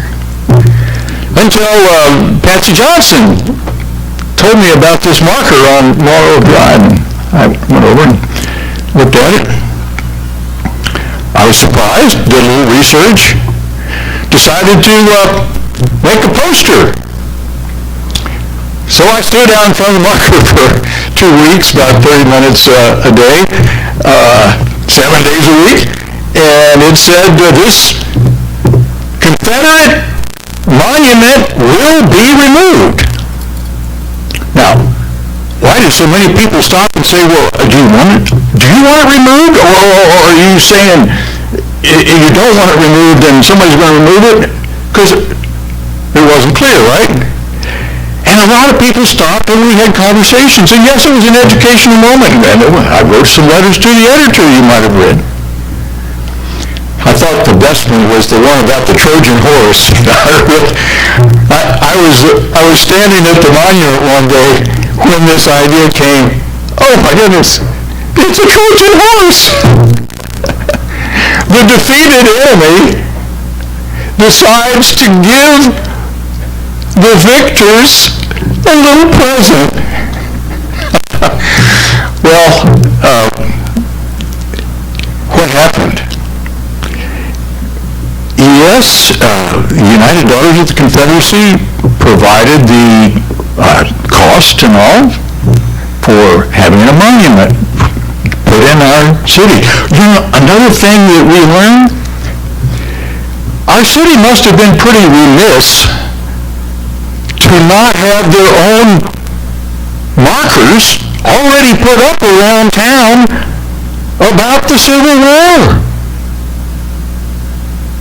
Now, if the citizens really wanted to celebrate the Civil War and the Union victory and all these things, there lots of opportunity. And even today, we have the opportunity to maybe correct that error that we haven't really made much of it.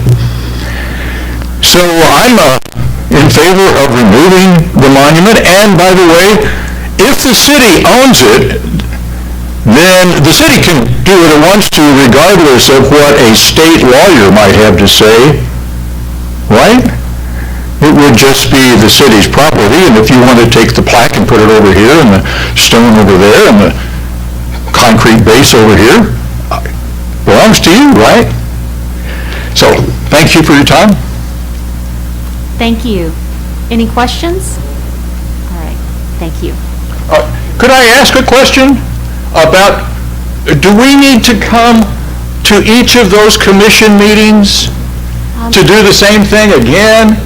You're certainly welcome to either come or view, but since the comments already have been put on record and all 10 council members are able to listen, I would say that you would not feel the need to have to come and repeat them because all the council members already have the testimony. But those particular groups will actually make a decision recommendation, right? And I guess I should clarify that those two committees are made up of 5 council members, so basically you are looking at the committee.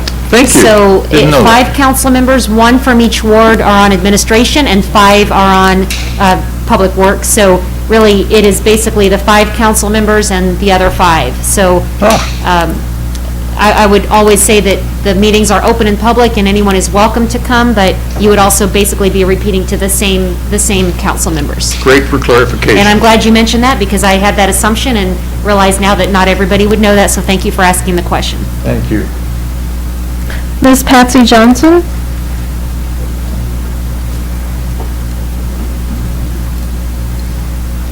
Welcome. Thank you. Good evening. My name is Patsy Johnson. I live at 908 Lafayette Street. I'm a lifelong resident of Jefferson City. I'm here this evening to share my experience of growing up in the 60s, and being a child in the 60s, and my experience with that Confederate monument, and also to ask to render an appeal to this council body. And so, growing up in the 60s, I walked to school, and I had to pass that monument, the Confederate monument. Originally, I always had an eerie feeling about that monument. Didn't understand why, I didn't know what it was, but I would just walk, and it just, something about it didn't feel good. And it was more than just me that walked. And I became curious enough, I couldn't understand what it was. And so I looked at it and decided to read it. And as I read that monument, you know, I saw that it was the United Daughters of the Confederate. And what that monument said to me, that it's a monument, a Confederate, KKK. It was in public. You know, it was important. You know, it told me that neighborhood, this community that I lived in, that was my city, embraced that mindset, or embraced the KKK, the Confederate.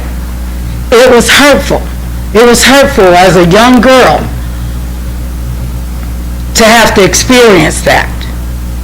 It was something that I held in. I didn't talk much. I didn't share it with my parents. I felt like they had enough to deal with. But not only was it just reading it and understanding what the Confederate, the KKK was about, that they murdered people, they terrorized people, they enslaved people, and that's what they were about. That was their belief.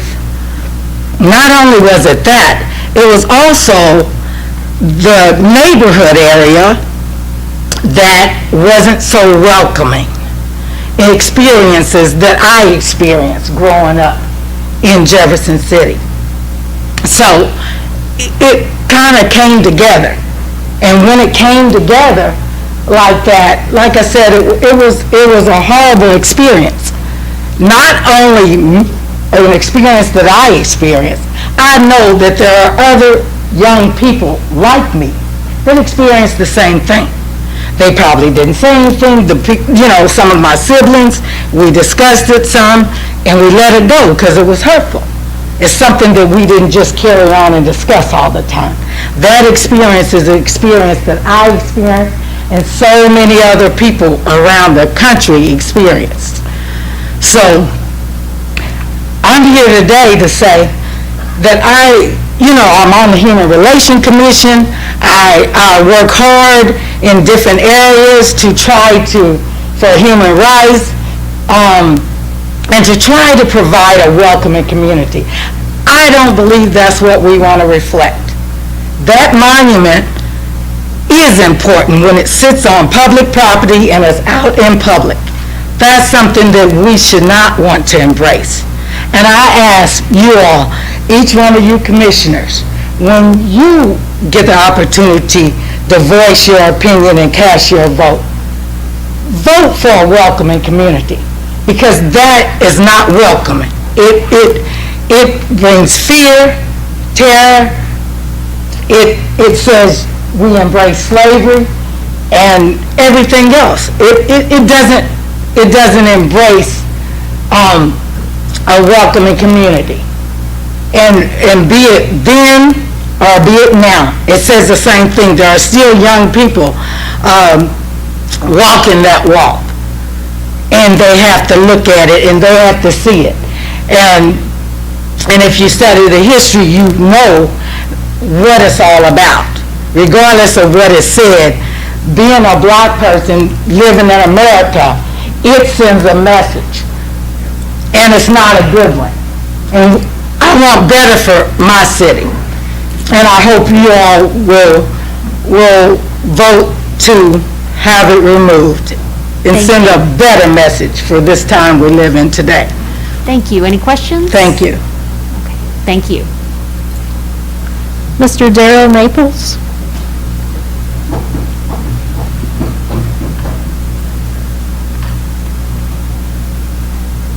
Welcome. Just roll with, that's all right. Sure. Thank you, Madam Mayor. Thank you, Council, for allowing me to have this time. Needless to say, emotions are running high on this situation. My name is Darrell Maples. I live at 2416 Ivan Road here in Jeff City. I've lived here my entire adult life. I am what I would think to be a patriot. My father spent more than 20 years in the United States Air Force. My brother spent time in the U.S. Navy. But I stand in opposition to the removal of this marker. And with regard to traitors and haters and slavers, if they're going to be considered traitors, I have to say what's on my mind. And you're going to have to consider that man that our city is named after a traitor too. They seceded from the country of Great Britain, yet we celebrated on July 4th. So you can't have it both ways. You got it one way or the other. Now, with regard to the monument, or the marker, what I have heard tonight is mostly, if I counted right, more in favor of keeping the monument. But I'm also in favor of not only keeping it, but a compromise. And I've heard a couple of very good chances for compromise. I want to tell you a Jeff City story. Prior to the war, there was a man named James Levi Cowan. He was good buddies with a man named Frederick Burley. Burley was a German immigrant. Cowan was, I think, Scots-Irish. And they both were buddies. The war broke out, and they went their separate ways. Cowan, from Jeff City, went to the south. Burley went to the north. And as fate would have it, they met each other at Wilson's Creek Battlefield in a hot August day in 1861. Burley was struck, of all places, the buttocks, was struck severely and nearly mortal. Unbelievably, and this is a true story, ladies and gentlemen, his friend James Cowan saw him across the battlefield, made his way across the lines through the smoke, the blood, and the death, and tended to his old friend. He saved his life. Burley survived the war. As fate would have it, so did Cowan. Many years later, they returned to Jefferson City.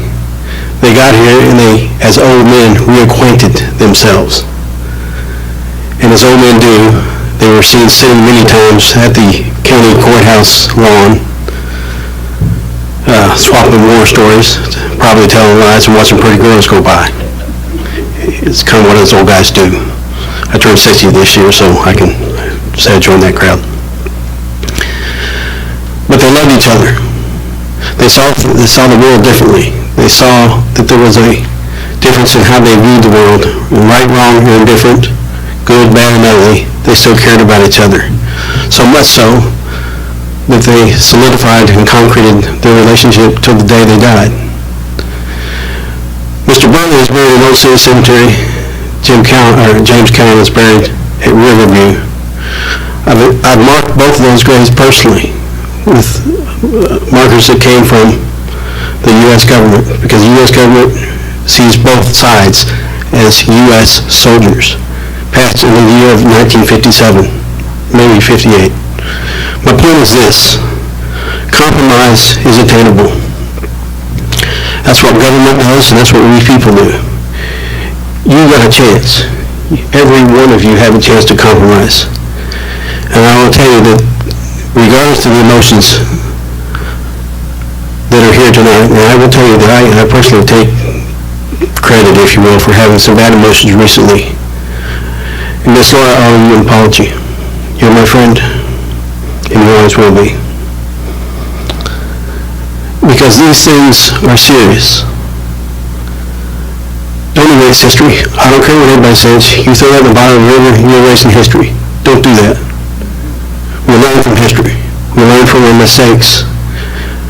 And if I come to you tonight, the descendant of both a Union and a Confederate great-great-grandfather on both sides, you people can compromise. I have trust in you. I believe in you. I believe in this city. That's why I live here. Thank you for your time. Thank you. Any questions? Thank you. Mr. Joshua Dune?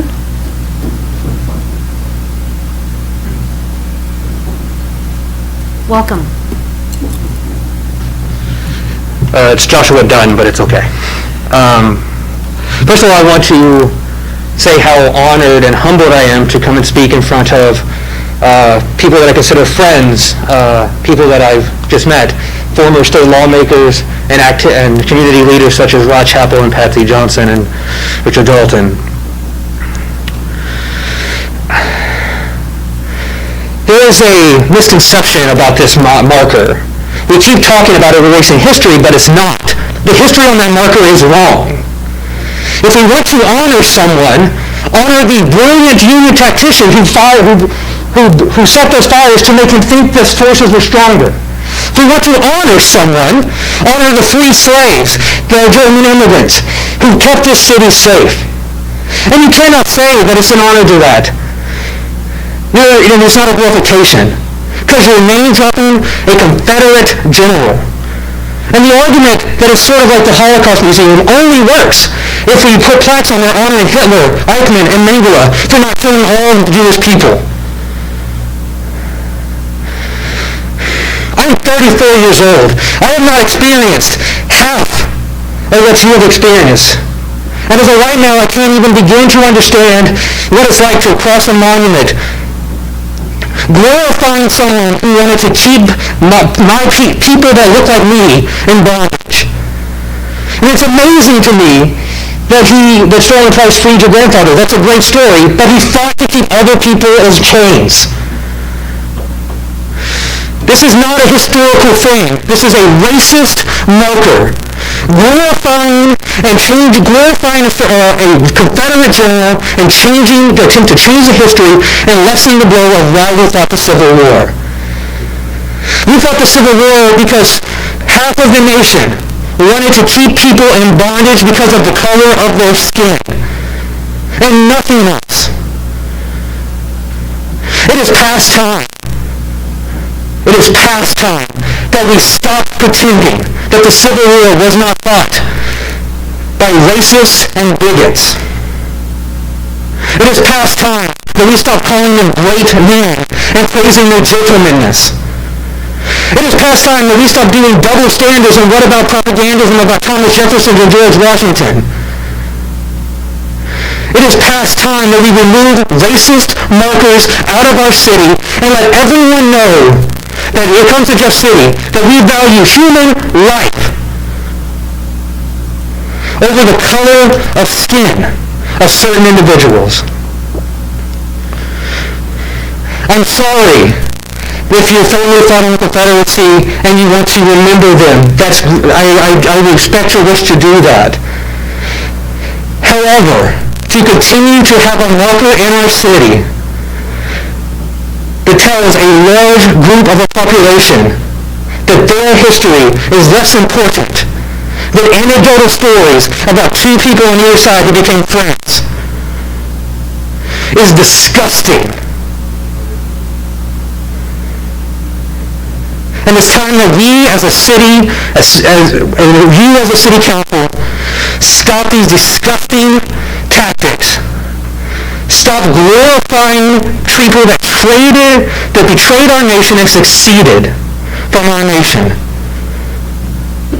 And stop honoring the people who fought to keep our nation together, fought to keep people out of chains.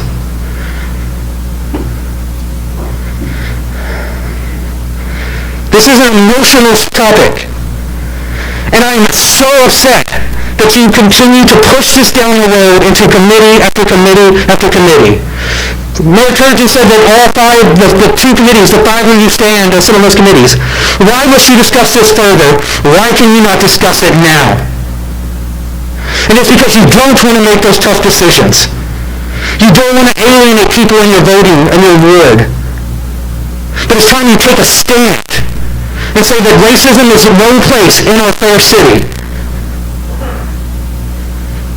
And it's time that we stop fighting amongst ourselves and trying to revise history and talk about cancel culture, and stop realizing that we have to stop glorifying traitors, enslavers, and racists and bigots. And honor the people that, the slaves in California, that's a monument of history that fought rivers and flowed down the currents to come get safe. That's people we should honor. Not people who are afraid to get their butts kicked by freed slaves, Union soldiers, and German immigrants. Thank you very much. Thank you. Any questions? Thank you. Miss Mary Shantz?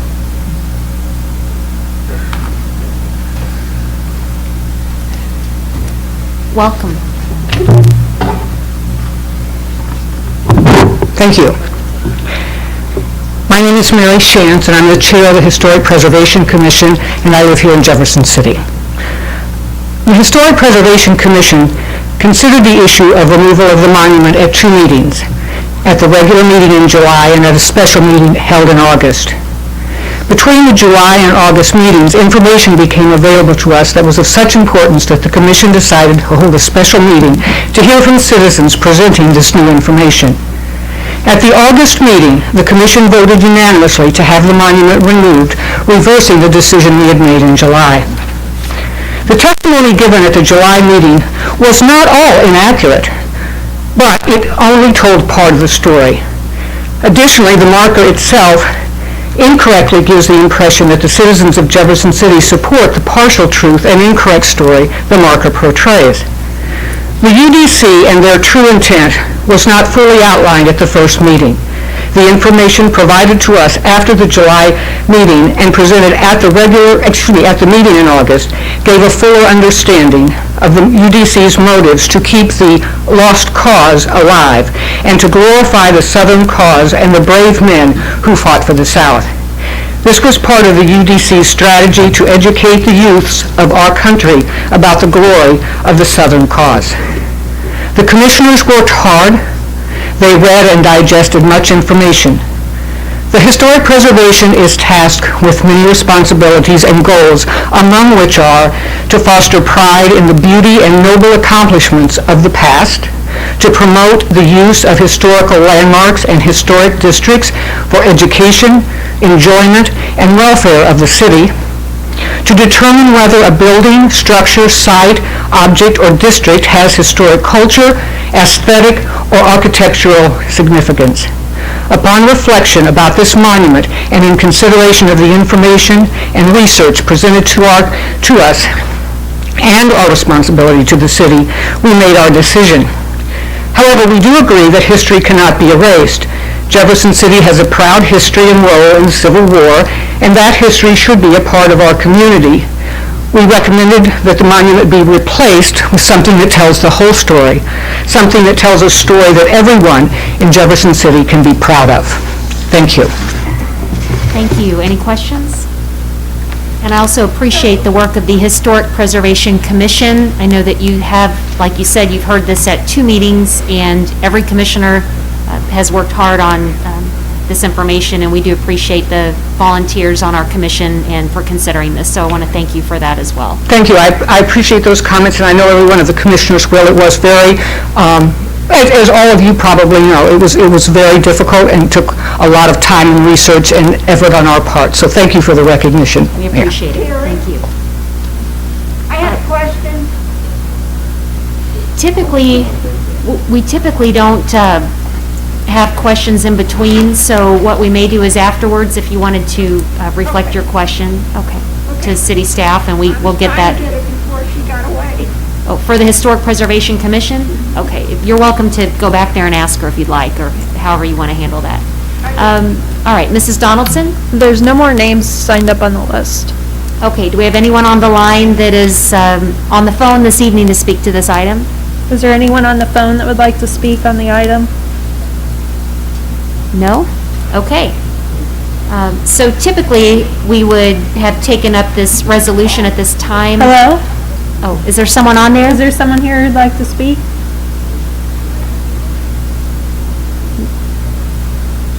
Don't think so. Okay. And I did want to mention, because we had the chair of the Historic Preservation Commission, we also have with us the chair of the Human Relations Commission, Mr. Woodrum, so both of those commissions did significant amount of work, and they both heard this at several meetings, so I do want to recognize that as well. And typically we would take up this resolution, so after council has made the decision not to, I did also want to, though, give council an opportunity, or staff, if there's any comments that would need to be made at this time. Any comments or deliberation? Okay. And like we mentioned, the council decided to bring it up to the two committees, and I did just want to mention, if for clarification to the administration committee, for the council members who are on administration, would you raise your hand, just so we know who is with each one? And then Councilwoman Wiseman is the chair, right, of administration. And then for Public Works, our chair is Councilman Hussey, and who are the members of that commission. So just that way everybody is aware of who's on which one. Those two committees are made up only of the 5 council members, so they will be making recommendations to the full council. So what happens at those committee meetings is not a final decision. What they would make is a recommendation, I believe, to bring to council. So just for clarification of the process. All right. Am I the only person that's not on one of those committees? You have to be on, you're on one of them. No, I guess I'm you're not, because you're on 2 other committees. Yeah. So we have 4 standing committees, so Carlos is on the 2 other committees, so. I'm not on either one of these 2. So that's true. So I misspoke. I assumed that you were on one of those, so. With that, we will take a 5-minute break as council chambers, or does anyone not need a break? Keep moving? Okay. All right, we'll keep moving. If any council members need a break, they're welcome to take one. So we will move on with the agenda, and we will go on to consent agenda item 11. And I know as everybody's exiting, it'll be a little bit noisy, but we will. They might be thinking that we're taking a break. Possibly. 2 minutes. I wouldn't mind having I'm going to take it. Okay. 2 minutes. We're taking a 2-minute break.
You two been doing okay? Yeah.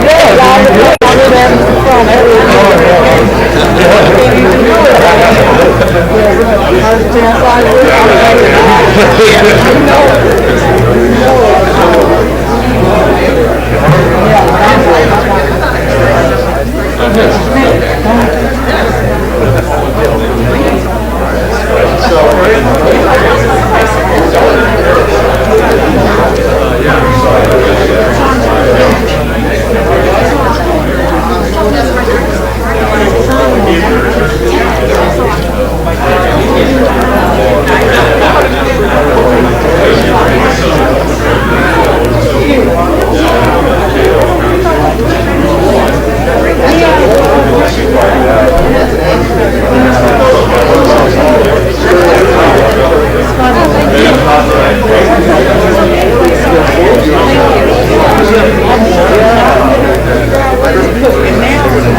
Okay. All right, we are reconvening, and, all right, welcome back. So we would ask that if anybody wants to stay for the rest of our meeting, they're welcome to. Otherwise, we're going to continue. And I did want to say, and honestly, I forgot to at the end of that session, that we have had very interesting and educational discussion. I appreciate everybody coming here and the fact that we can all come together and talk. I know that words that were brought up, such as that it was a powerful moment that challenges us, and I think that it shows how nice it is that everybody can come here together with such differing opinions and still have an opportunity to talk this through, so we appreciate all of that public input. I planned to mention that before and forgot. So with that, we are on pardon me? Can I, before we leave this topic, I don't have a strong statement. I'm just curious that the motion was to send it to both committees, and I know not everybody serves in that sort of way.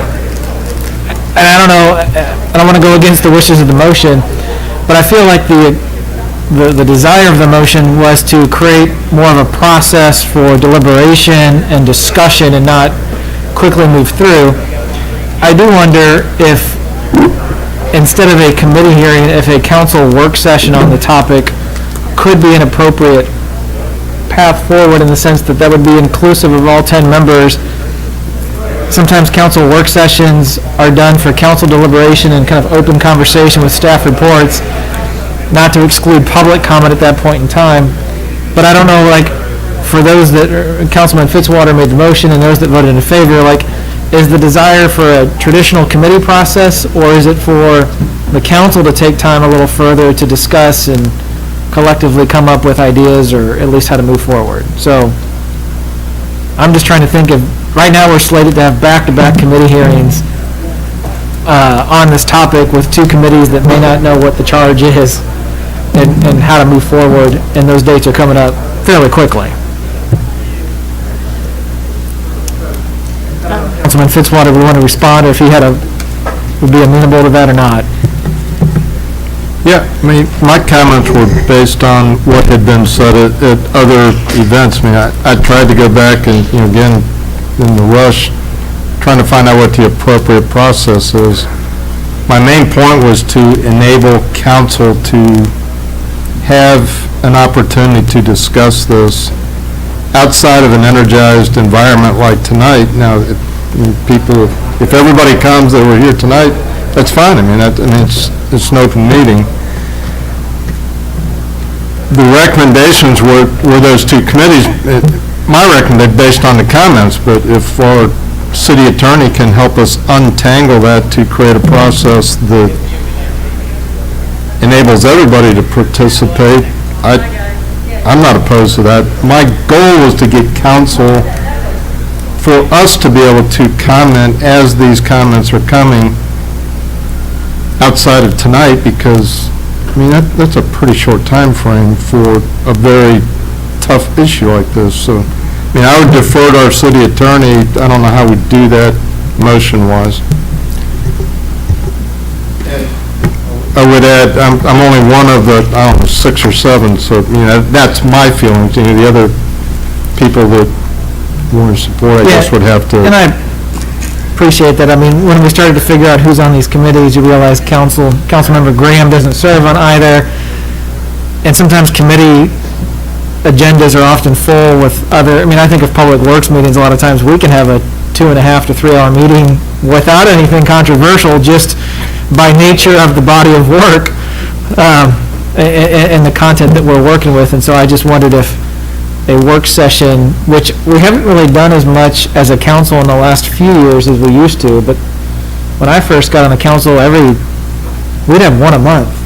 We were on a Monday evening for about an hour, hour and a half, and it was a less restrictive, open dialogue about a particular topic that we wanted to dive deep on. We didn't take action at those meetings. We simply discussed and debated and, heard from staff about topics, asked questions, sometimes the kind of dialogue that can't happen in the context of a traditional council meeting because you've got an agenda and things to work through. So I'll leave it at that. Agendas can be put together and we can find a path forward, but I didn't know if that would match the spirit of the desire of the motion. Well, and I know the other challenge, though, is after we just announced and kind of, although I made it very clear it was tentative, but I also wouldn't want any misunderstanding or miscommunication, but I don't know if that matters, but I have a feeling the folks in the room tonight are going to be plugged in and figure out when the next meeting is, if it's posted on the website, if it's shared on social media, in the news media. This has attention drawn to it now. Madam Mayor.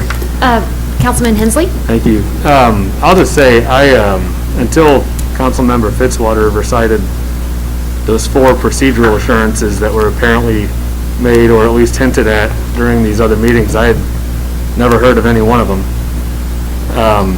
And, learning that those assurances were made to people over the course of several months throughout a number of meetings, I thought the most prudent thing, really the most honest thing to do was to abide by those assurances, whether or not they were required or not.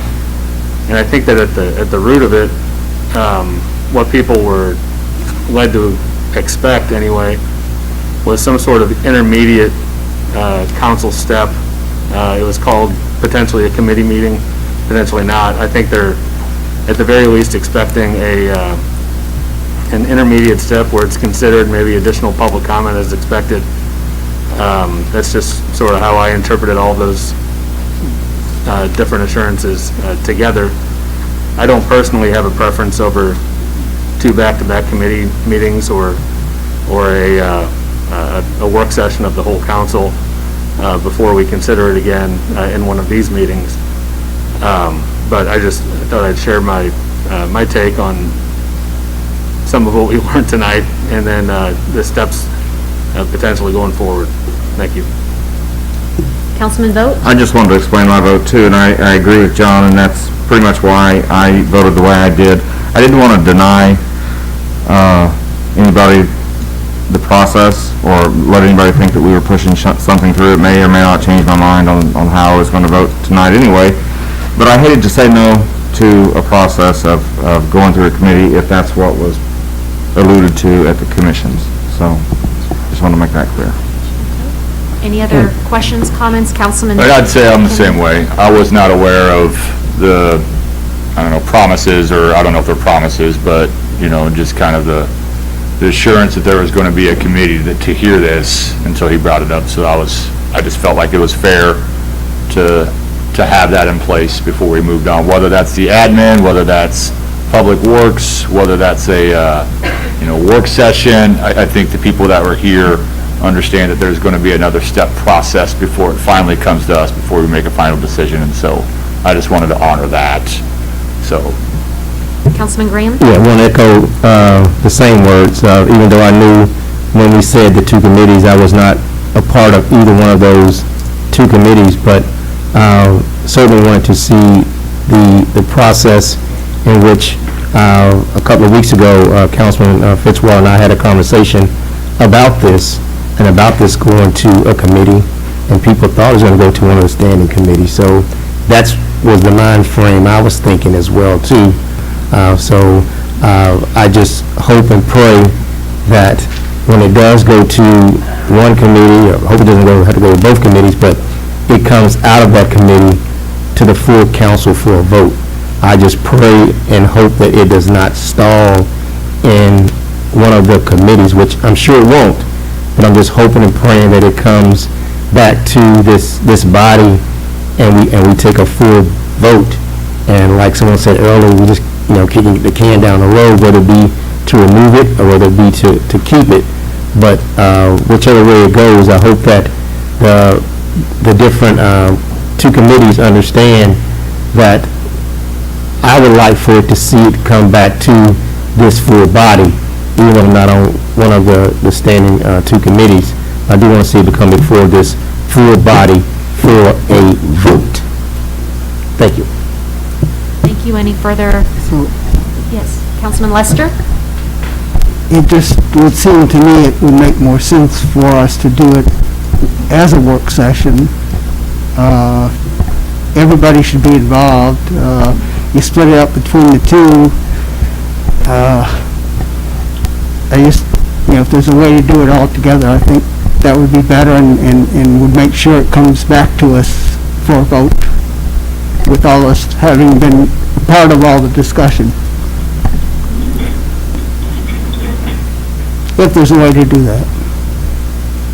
Any other questions, comments so far? We're having, what we put out there with the with the motion earlier was the two standing committees. So that's,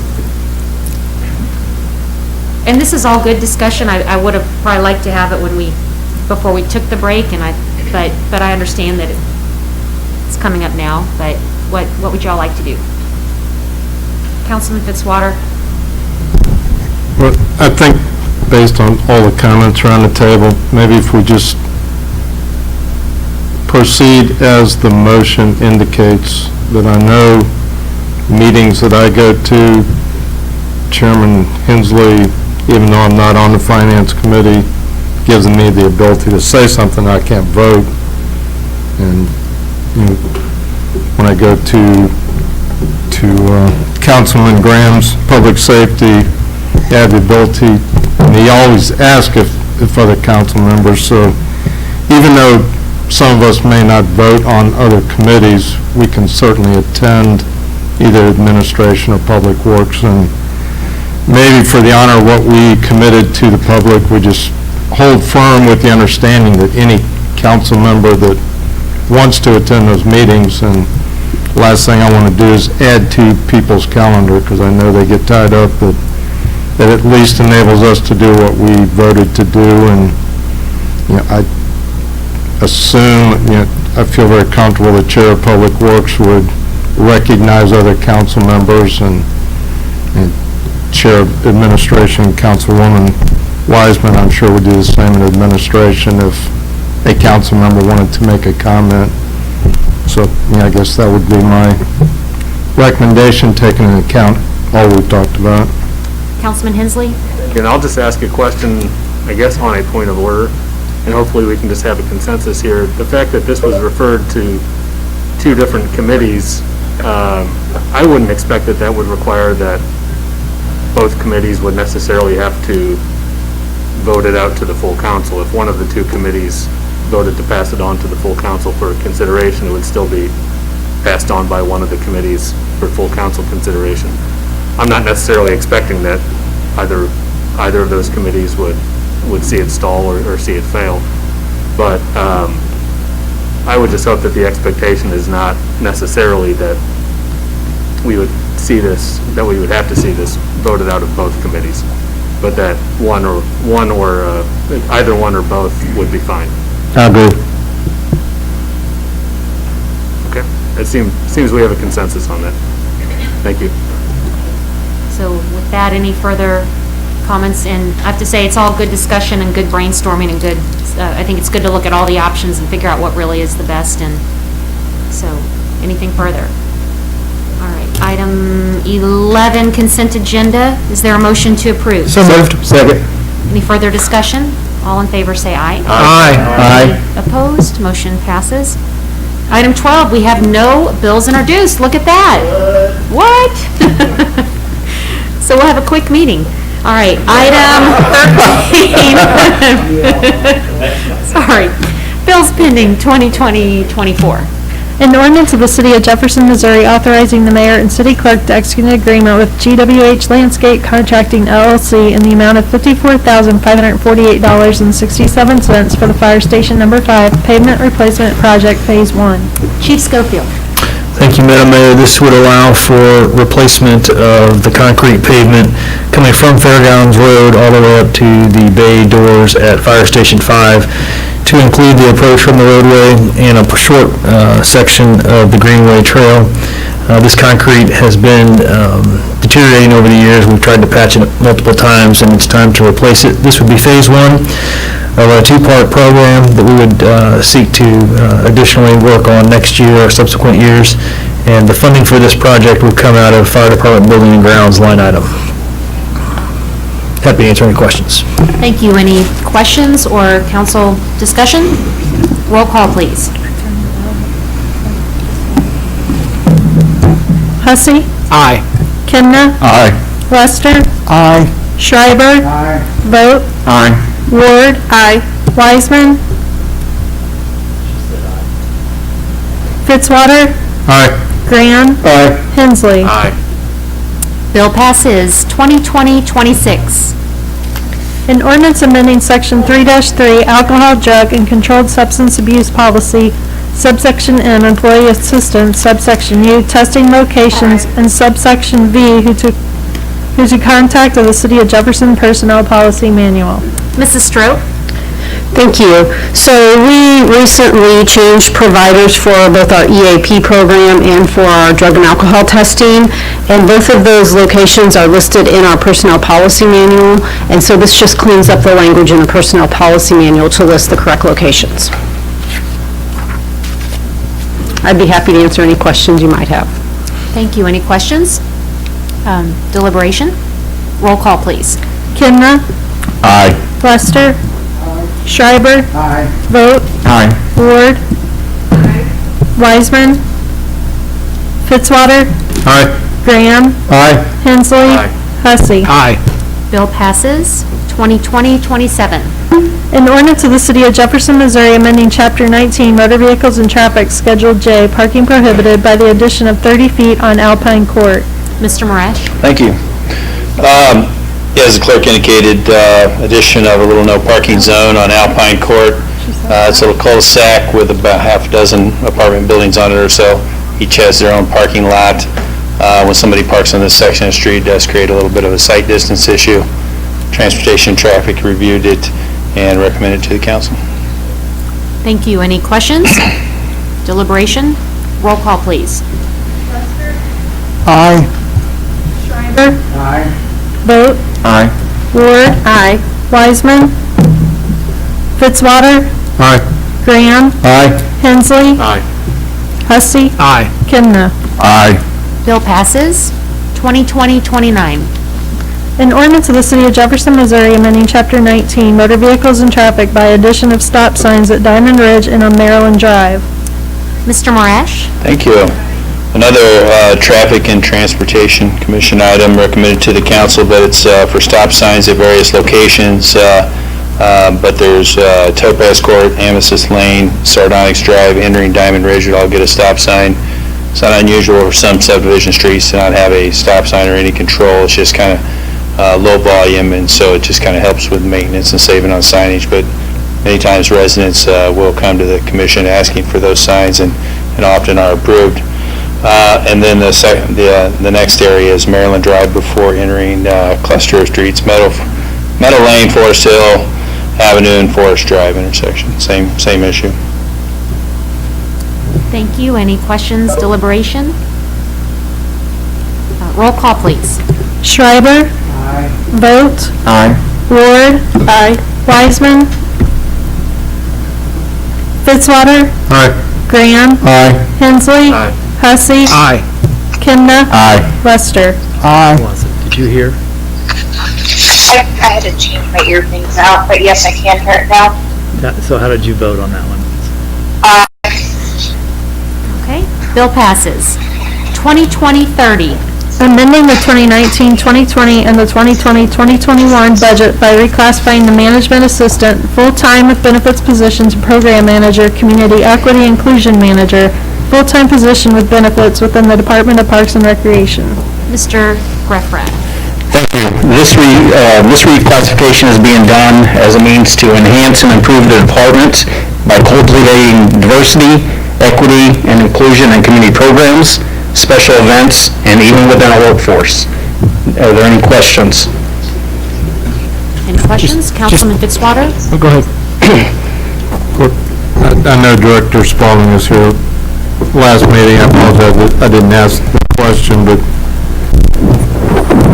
this was put together not because of a problem in the past. We're just trying to be proactive to assure that in this environment that we're doing what we're supposed to as a city. Is that accurate? That is 100% correct. There is no problem now. We just want to improve. We want to ensure that the future looks bright. Well, Councilman Graham has me thinking every time I see a dollar amount, I translate it into how much of a police car I can buy. So, and I know this is Parks funds, but I appreciate that clarification. Councilman Hesse? Thank you. Just for clarity, one, how did you draw the short straw tonight with Todd to be here? And two, I know it's a reclassification. Is that, I can't remember, is that a filled position right now, or is that a vacant position? Sure. First, he owes me lunch. And JJ does too, because he was supposed to be here, so I should have 2 lunches coming to me. But to answer your question, the management position is a vacant position currently. Thank you. Okay, any other questions? Okay, roll call, please. Vogt. Aye. Ward. Aye. Wiseman. Aye. Fitzwater. Aye. Graham. Aye. Hensley. Aye. Hussey. Aye. Kimna. Aye. Lester. Aye. Schreiber. Bill passes. Thank you. 2020-32. An ordinance of the City of Jefferson, Missouri adjusting the 2019-2020 budget of the City of Jefferson, Missouri by reallocating funds within the general fund. Chief Schofield? Thank you, Madam Mayor. This would allow for us to secure funding to go out to bid for improvements to Fire Station 4. These funds would come from the remainder of funds allocated to Fire Station 2. That remodel in its base form would add an additional bathroom. There's currently only 1 bathroom in that facility. It would also allow for partitioning in the bedrooms and a secure entryway. There are various alternates also contemplated within this project, and what we would do is we would bid this project and then bring it back to the council once we had more defined numbers associated with those various alternate options. Happy to answer any questions. Thank you. Any questions? Deliberation? Roll call, please. Ward. Aye. Wiseman. Aye. Fitzwater. Aye. Graham. Aye. Hensley. Aye. Hussey. Aye. Kimna. Aye. Lester. Aye. Schreiber. Vogt. Aye. Motion passes. 2020-33. An ordinance of the City of Jefferson, Missouri removing helmet requirement language in regards to motorcycles and motorbikes. Mr. Molman. Thank you. This bill would change language in the city code, specifically section 19-308, to remove references and requirements for helmets for motorcycle operation. At the last regular session of the General Assembly, General Assembly passed House Bill 1963, which contained a provision stating that no political subdivision of the state shall impose a protective headgear requirement on the operator or passenger of a motorcycle or motor tricycle. So what that means is that the General Assembly has deemed the city out of the business of regulating helmets on motorcycles. So this ordinance reflects that change in state law. Thank you, Mr. Molman. And as we said last week, or last meeting, this is not something we could implement even if we wanted to. So, but even though it is no longer a requirement, which is extremely disappointing, it doesn't mean that people cannot continue and choose to wear their helmet, which would highly recommend. So with that, any questions, deliberation? Roll call, please. Wiseman. Aye. Fitzwater. Aye. Graham. Aye. Hensley. Aye. Hussey. Aye. Kemner. Aye. Lester. Aye. Schreiber. Vogt. Aye. Ward. Aye. Bill passes. Nothing on the informal. Item 15, resolutions, 2020-11. A resolution authorizing United Healthcare and Sun Life Assurance Company to provide group health insurance. Mrs. Strope. Thank you. So this authorizes city staff to work with United Healthcare and Sun Life Assurance Company to provide our group health insurance for our city employees for the year 2021. Thank you. Is there a motion to approve? So moved. Second. Any further discussion? Roll call, please. Fitzwater. Aye. Graham. Aye. Hensley. Aye. Hussey. Aye. Kemner. Aye. Lester. Aye. Schreiber. Vogt. Aye. Ward. Wiseman. Aye. Resolution passes. Item 16, presentations from the gallery on other topics. Is there anyone signed up? No. Okay. Item 17, council and staff discussion of presentation topics. Item 18, any new business? Councilman Graham? I probably should have brought this up earlier to put this on for new business, but since Aaron is here, and I have a question in regards to our parks and the time they close at night. And as I'm, listening to different people in the community, and I'm seeing a lot of things that's taking place in the parks that I do not like. I know our police department is dealing with this, and there's a lot of things that's taking place in those parks that should not be taking place after hours. And so I am certainly concerned that at some point, and I hate to say this, but somebody's going to get killed. We've had gunshots. We're having people partying up there at the different parks that's closed late at night. A lot of people gathering. And so my question is there something that we have in place that, I know when the park closes, but is there something you can take back to Mr. Spalding or somebody that I think that we need to have some type of gates that will close off the park entrance to whichever park it may be? That's not going to stop everything, but at least it's going to stop those people in those vehicles that have those guns, and they're not too much going to get out of the car and walk up to McClung Park or walk all around Riverside or go down to Community Park. But I know we've invested a lot of money into our park system, and we're doing some great things.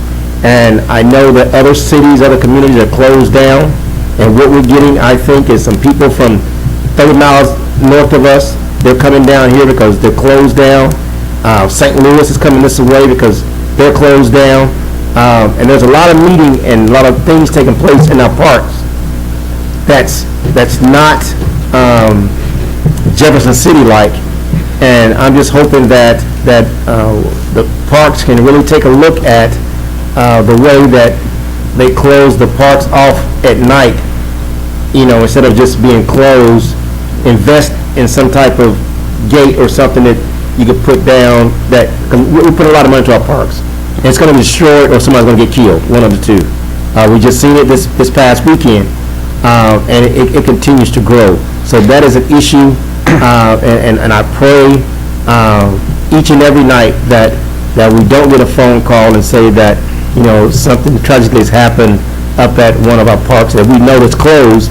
Police can give them a no trespassing ticket and things like that. But when there's a large group, large gathering of people that's there, because now they're seeing that this can be their hangout spot. And I don't want to see anything vandalized or anything like that. So I'm just hoping that you can have a conversation with Todd just to express my concerns about this issue that is an issue, whether we want to say it is an issue or not. It's an issue. Sure. So to answer your question, the park, first of all, your comments, we echo your sentiments. I mean, we had a meeting today. Todd was out of the office, but we had a conference call. To answer your question, the park's closed at 11 o'clock. We do have several gates that are in place. I will pass on your words to Mr. Spalding in regards to locking them down. We will continue to work on relations between us and Jefferson City Police Department, as well as Lincoln University's Police Department. I think we have a good relationship, and, we'll continue to strengthen those bonds between the two, because we don't want anybody to get hurt. Right. No matter if they're young, old, it doesn't matter. We want to make sure that all users have fun, and then they leave in a positive manner and enjoy their experience here. So I will pass it on. Thank you. And then I just want to say kudos to our police department and Lincoln University Police Department for what they did this past weekend.